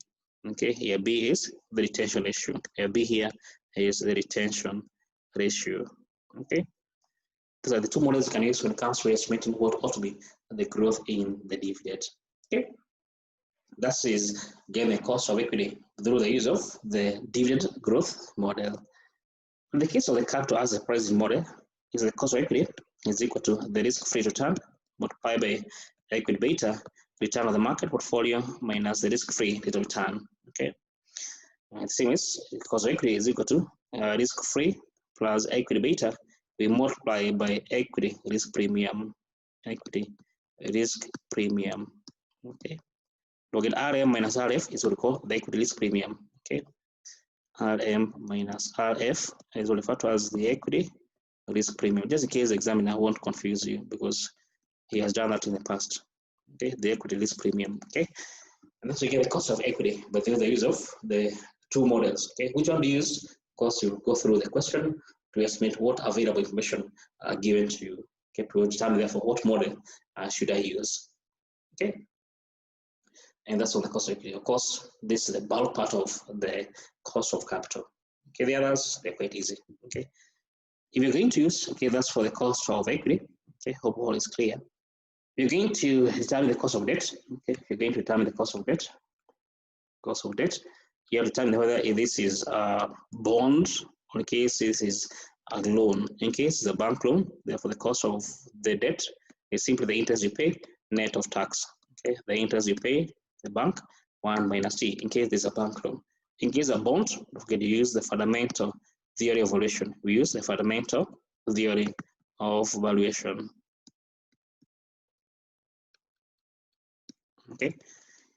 Use the fundamental theory of valuation. So let me expand, okay, on the cost of the bond, how to get the cost of bond, okay, the cost of bonds. In case the bond is irredeemable, of course that's the market, the cost of the debt is equal to RD, is not V, just rewrite it, RD is equal to the interest we pay, okay, 1 minus C. In case there's tax, we divide by P naught, of course we express as a percent. In case this bond is redeemable, bond, okay, of course we said again to use a trial and error method. There is a trial and error method. In short, more or less the IRR method. It's called the IRR method, okay. That's again to use to estimate what ought to be the cost of the bond that is redeemable. And the same applies in case you have bonds that is convertible, okay. In case you want the cost of the bond that is convertible, you can be using the use of the trial and error method, IRR method, okay. And that's to get the cost of debt. In case you want to get the cost of preference share, in case you want to get the cost of preference shares, the preference shares,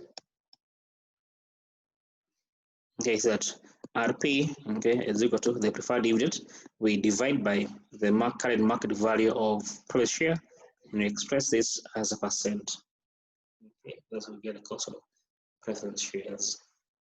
Once you're able to determine the cost of each of the finance source, each of the capital source, and now you can estimate what we call the market weighted average cost of capital. It will be equal to the market value of equity, we multiply by the cost of equity, plus the market value of debt times the cost of debt, okay. If the debt has a market value, plus market value of private share, in case the company has private share, multiply by the cost of private share, okay. We divide by the market value of those three finances: market value of equity, market value of debt, market value of preference shares. And that's to get therefore weighted average cost of capital for the company. Okay. Question. Of course, the key concern you may be having more towards is getting the cost from each of the capital sources. So that's where you should be paying more concentration. The market value is quite easy, because market value is simply the market value per share times the number of shares. The market value debt is, well, the market value per debt multiplied by the market value of bonds multiplied by the number of bonds issued. The market value per preference share become therefore equal to the market value of preference shares multiplied by the number of preference shares the company has. Okay.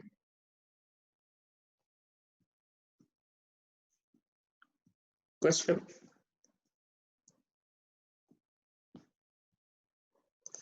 Now, in the mock, there was a question. Okay, in the mock, there was a question that was covered in this area. Okay, so I think we can go through it. I think this was question 5B. Yes, question 5, part B. Question 5, part B. Okay, you can go through it, and then we attempt to get question 5, part B.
Okay, I suppose that you're going for the question. Now, the question is asking you to get the company cost of capital using market value basis. Okay, so because the first working, of course, you need to get the market value from those four finances. This company, okay, has equity shares, so get the market equity share. It has private share, get the market value of private shares. This company also has, it has debt, okay, of bonds, okay, and as a bank loan, okay. So the first bit is to get the market value from each of those four sources, okay.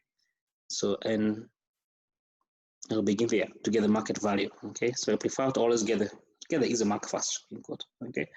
So let's get the market value. So this mock question 5B, okay. So get the market value from those four finances market values. Okay, so equity. Okay, so equity.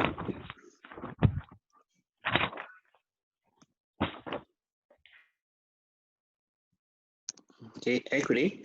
You tell that this equity, the company has the share capital for company cost of 12 million of ordinary shares. So the nominal value is 12 million. What the par value is, it is, okay, and the par value per share is 0.5. But therefore, the number of shares issued is 12 million divided by 0.5 million with a market value of 7.07. Don't forget, we don't use the CAM dividend, we use the X dividend when it comes to determining the trade, what's the trade value of the share. It's 7.07. The CAM dividend in itself is not, the share price is going to drop, okay, once the company pays the dividend. So this is not the, in quote, the normal trading price of the shares of the company, okay. So again, therefore, use the 7.07. Therefore, the market value of the share of the company, going back, will be equal to 12 million divided by 0.5 times 7.07 to give therefore the market value of the company shares, okay. Then we get the market value of the company preference shares. The preference share of the company will be told that the value is 5 million, the nominal value is 5 million. The par value, let's go back to get the par value per preference share. Here to the preference value is this. The is equal to 0.5. It has a nominal value of 0.5, and the market value ex dividend always, don't forget, of 31 cents. Okay, so therefore it's 5 million divided by 0.5 times 31 cents. Okay, therefore 5 million divided by 0.5 times 31 cents to get the market value of private shares. Next, we have the bonds, in this case also called the loan notes. Okay, go back. The notes have a nominal value. The nominal value of the notes, okay, is 10 million. Okay, 10 million. With each of the notes having nominal value of 100 and a market value of 102.34. Okay, so the market value is equal to 10 million divided by 100 to get the number of bonds issued times 102.34. Okay, 102.34. The market value of the company bonds, okay, is equal to 10 million times 102.34. Okay, therefore, what ought to be the market value of the company bonds. Okay, the balance, which is how much? Just go back to the balance. We thought if it will be the bank loan. In this case, the balance 3 million, and 3 million is the bank loan. So this is a bank loan. It has no market value.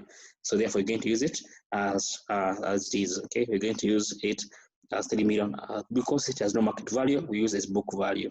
Okay, therefore book value of 3 million. So we have here bank loan. Okay, 3 million. Okay, what's the market value for equity, private shares, and the note?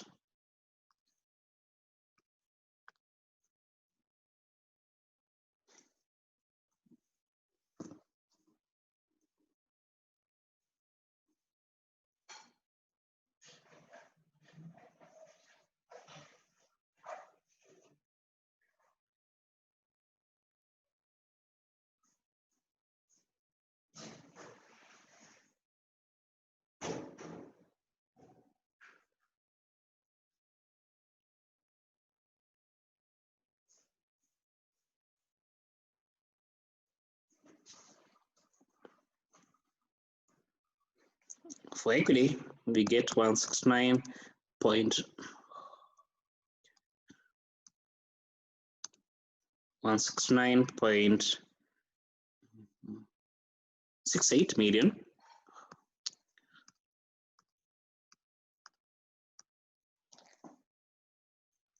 169.68 million. Private share, we get 3.1 million. 3.1 million. The note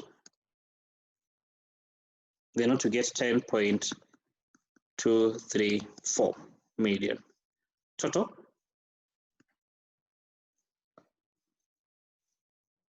180. 186.04, 6.014 million. Okay, and that therefore give what ought to be the total market value for the three finances plus the book value for the note. Once we've done that, then next you get the cost of capital from each one of them: cost of equity, cost of private share, and the cost of the notes. Okay, so cost of equity, we can begin with the first to get the cost of equity. Okay, so go back to the question.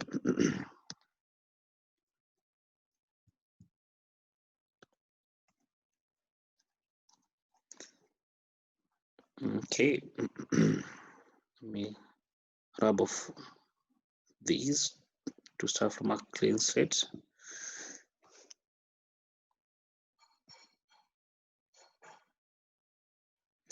Okay, so the company equity, you've been told that the following are the dividend of the company for the past years 2016 or the 2017, but actually the history is from 2017 on the 2013. I hope you're able to observe that, okay? Because the dividend runs from 2017 to 2018. The dividend for 2013, we've been told is 0.37. For 2017, we to the currently, the company share is come dividend, therefore the shareholders are anticipating the dividend, okay, which is getting paid. The difference give us the dividend, okay, therefore 7.52, okay, minus, of course, 7.07, okay, to give us therefore what is going to be the dividend for the company for the year 2017, which is 0.45, okay. Therefore, in the year 2017, the dividend paid in the next few weeks, okay, will be 45 cents, okay. Therefore, the history in quote runs from 2017 to 2013, not 2016 to 2013. Don't get you have the year 2017 here with you, so you cannot ignore 2017. Okay.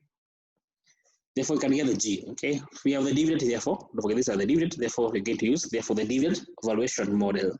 Okay. Therefore, the cost of equity. Go back to my workings. V is equal to RA is equal to D naught 1 plus G. Okay, we divide by P naught plus G. We need to get the D naught. Look at this G. Let's get the G. Okay, G will be equal to D 2017, D 2013. 4 years of growth, the power of a quarter minus 1. Therefore, 0.45. That is divided for 2017. 0.37 divided for, was it 37? I guess it was 37. Yes, it was. That is for 2013, the power of a quarter minus 1 to give therefore what ought to be the annual growth in dividend between those 2 years. And you get how much to be the annual growth?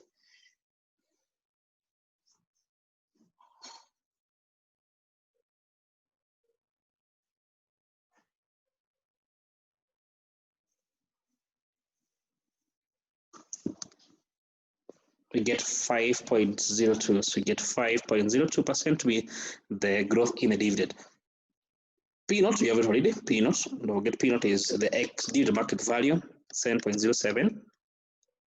So we have the G, we have, so D naught, okay? D naught is the most, it is in the paid dividend, okay?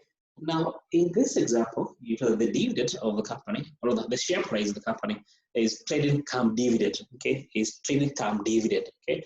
That means if it will occur in the next few weeks. Therefore, that dividend that is getting paid in the next few weeks, therefore, we can assume, okay, that to be our D naught, okay? We can assume that to be therefore our D naught. The 45 cents, therefore, will be our D naught, okay? If the dividend, if the dividend getting paid in the next 3 months, and the share price is yet to reflect that and those dividends are yet to be reflected in the share price. You show the share price is still trading ex-dividend, okay, then therefore that can become our D1. Okay, can become therefore D1, not D0. Okay, but in this case, therefore, since the share already trading come dividend, okay, then we can assume that to be therefore D0. Okay, therefore, I think now we have all the variables and you can apply the formula. Okay, the cost of equity, therefore, is given to D0, 45 cents. Okay, times, okay, 1.0502 divided by the market value 7.07 plus the growth 5.002. Okay, and that therefore give therefore what ought to be the cost of equity. Examples.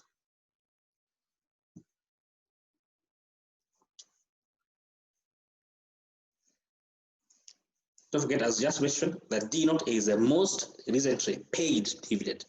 However, here we can consider 45 cents as D0.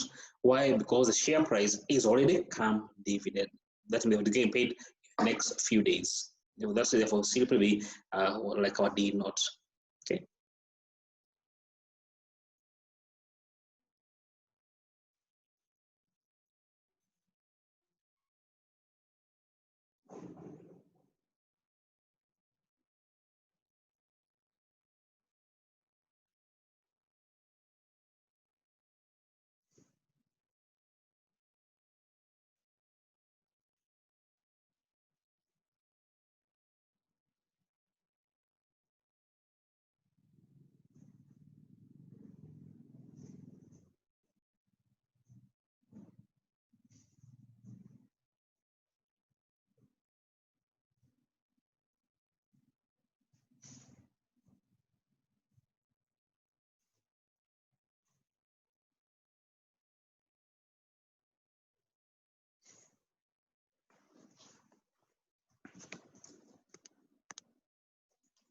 And you get the cost of equity to be 11.68%. Okay.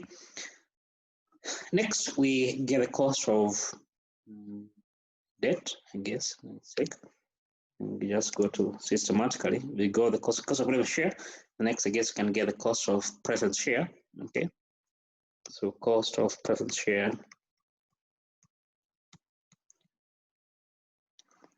This RP will be called the dividend divided by P0. We express as a percent. Therefore, the preferred dividend for this company, going back to the question,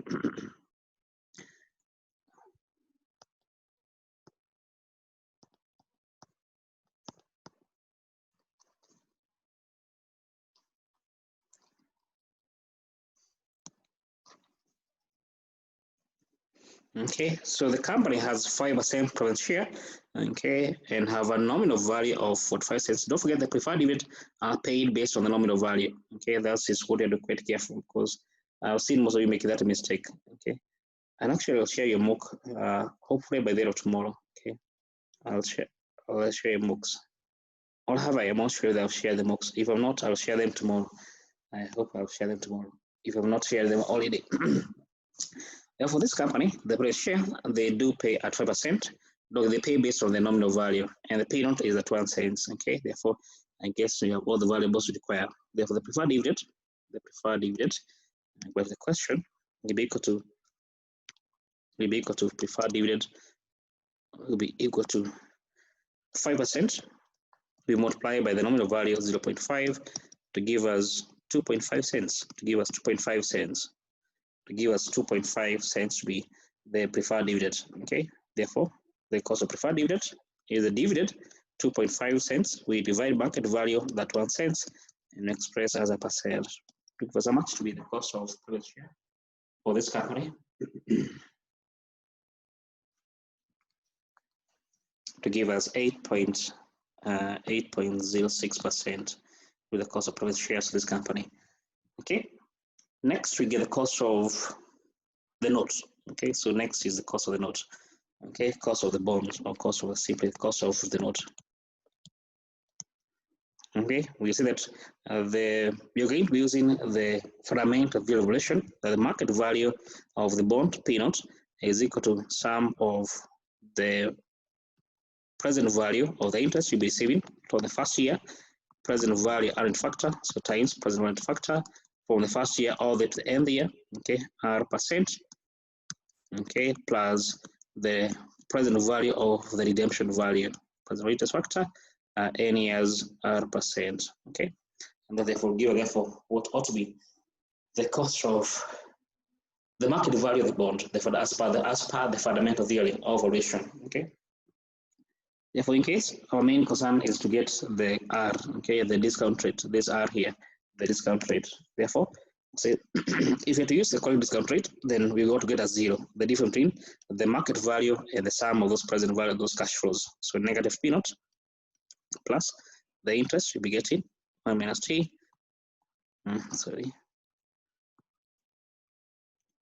times present value factor, N years R percent, okay, plus redemption value times present value interest factor, N years R percent. Try another method. So first we get how much interest to the company, okay, what's the net expense to the company, okay, so let's begin here. The interest net expense of the company. This bond, what rate does it pay? Let me go back to the question. The bond pays a 7% bond, okay, it pays based on the nominal value of 7, and this is your tax. There seems to be no tax mentioned here, okay, so there's no tax, so we know that the redemption occurs in 4 years time at 5% premium, to the nominal value. Be careful, okay, it is to the nominal value, okay, and occurs 4 years from now. Therefore the interest 7% times the par value, in this case $100, therefore the interest per year is equal to $7. Redemption value is 5% premium, so 105% of the par value of 100. Therefore the redemption value therefore is at 105. Okay, try another method, therefore you can apply it here. Therefore I can say if this bond, and I say this can be working which you don't need to show, okay, but if the same bond was to be irredeemable, then the RD will be equal to the interest 7 divided by market value 105, okay, we express as a percent, and you get how much? But in case this bond was to be irredeemable, okay, what would this cost be equal to? It's 7 divided by 5, and we express as a percent, and you get how much?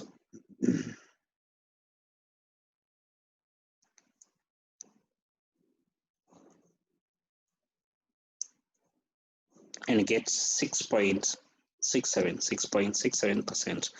Therefore, look at, as I mentioned, you don't need to show this working. Okay, you can have this as your rough work, but you know where to how it's going to help you. Okay, because the cost of this bond will not be too far apart from this, but will not be too far from 6.7. So therefore, we can discount using 7% or 6%, whatever you prefer.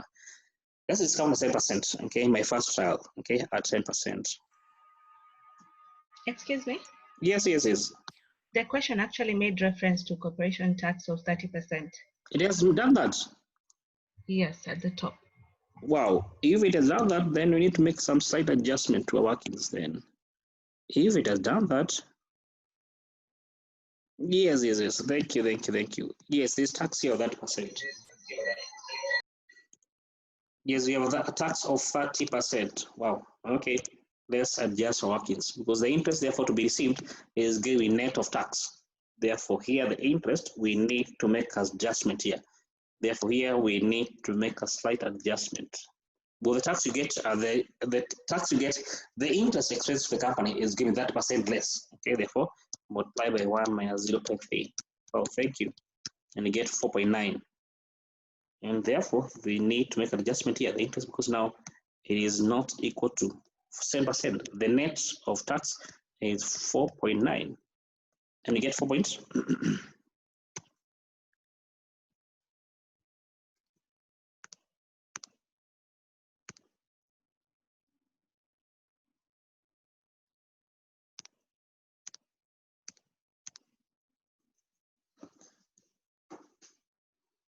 Okay, once we take it, yes. Sorry, back to that irredeemable bond equation, shouldn't it be over the market price, which is 102.34? Oh, yes, should be the market price. Yeah, I guess now we're getting tired. Yes, it should be over the market price.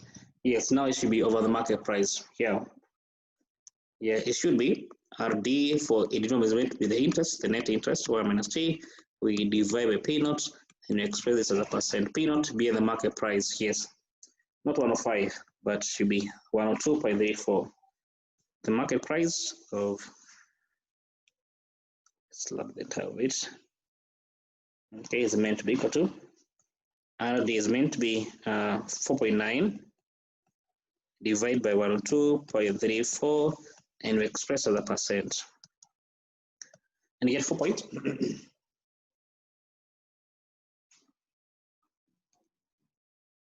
You get 4.79%. As mentioned, you don't need to show this working. You don't need to show this working. Okay, but as I mentioned, it is simply meant to assist you in your trials and your errors. So you want to avoid the number of trials. Okay, so let's discount therefore at 5%. Let's try at 5% discount these cash flows here. These cash flows here. These are the cash flows which we need to discount. Where are they? Yes, the interest. Okay, and the redemption value. Okay, the 4.9 and the 105. Okay, let's discount them. Okay, to be equal to, so at our first trial, negative market value 102.34 plus the interest is 4.9 times present value earned factor 4 years 5% our trial plus redemption value, which is 105 times present value interest factor 4 years 5%. Okay. In case our cost of debt is 5%, then you have to get a 0. Okay, if otherwise, we need to have our second trial. So in case we discount at 5%, what do you get to be the sum of the cash flows less the market value of the bond? And we get positive 1.42. We get positive 1.42. Which means therefore we can increase our discount rate. Okay, is it positive or negative? I'm supposed to. It is meant to be positive. Okay, it's supposed to mean to be positive. Positive, yes. Okay, we get positive 1.46, 1.42. Then we can increase. Don't forget you can increase or decrease, whatever you prefer. But I want to increase. Okay, at 6%, we discount the same process, but now we discount the cash flows at 6%. Negative 102.34. Okay, plus 4.9 times the present value and factor 4 years, but now at 6%. We discount at 6% plus 105 times present value interest factor 4 years 6%. We get negative.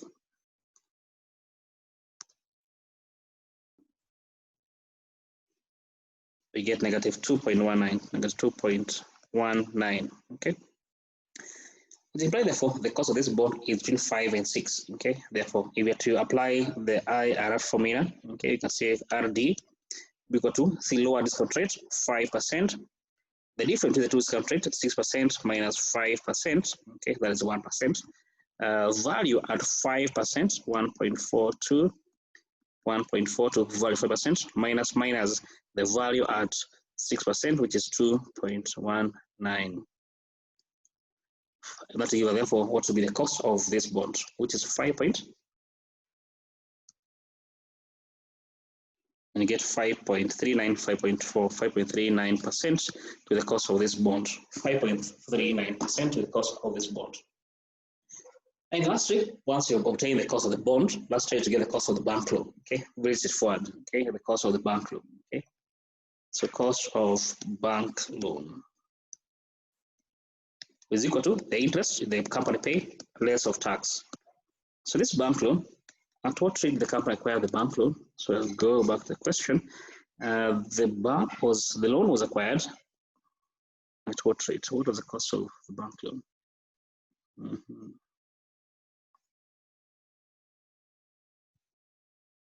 There's the cost of the bank loan. Oh, yeah, the question here. The bank loan has a variable interest rate and a variable interest rate. Okay, and if we remember, I do that when it comes in case the loan is variable interest rate, then what do? You simply assess, does this company has another debt instrument? If the company has another debt instrument, what the cost of that other debt capital? In this case, what we have is the loan note here. Okay, therefore, what's the cost of this loan note? We have just obtained equal to 5.39%. Therefore, we assume the cost of this bank loan is equal to the cost of this bond issued by the company. That's an assumption. In case it is based, like we have here, is a variable interest rate. Okay, so therefore, we're going to make an assumption the cost of this bank loan will be equal to the cost of the bond. Okay, therefore, this cost is equal to cost of bond of this company. Okay, in case this company would have a fixed rate loan, then the cost of that fixed rate loan will be equal to the cost of this variable interest rate loan. Okay, therefore, is equal to 5.39%. You've done that. Then we simply apply the formula. Therefore, the company with an average cost of capital will be equal to the market value of equity, 169.68 million. Then the cost of equity, 11.68. The cost of the equity was how much? 11.68%. 11.68% times the market value of the private share, which we got 3.1 million, times the cost of preference share, which we have done somewhere. Cost of preference share, we have it here, 8.06%, plus the cost of the bonds, the market value of bonds, which was 10 times 10. What the market value of the bonds? Let me go back to my workings here. The cost of the note is 10 to that 4. So times, okay, 10 million to that 4 million times 5.39% plus the market value of the note of the bank loan, no market value, use the bank book value, therefore, times 5.39%. We divide the total market value for those four, which we got 186 point something. Got 186 point what? 186. 186 014. 186 014. So divide 186 014 million. And then give what we call the company cost of capital. You get to use the book value basis. And you get how much?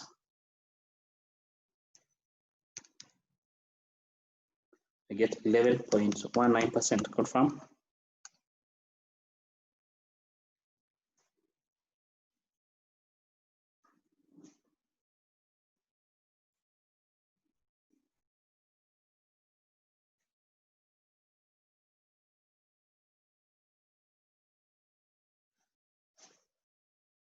Okay, almost there. Okay, fair enough, and that's how therefore we're going to therefore be determining 11th cost of capital of the company. Well, time seems to be up. Okay, because now it's almost 30. Now, I would have wanted us to have another class, but unfortunately, the administration said we can't have another class. So I would want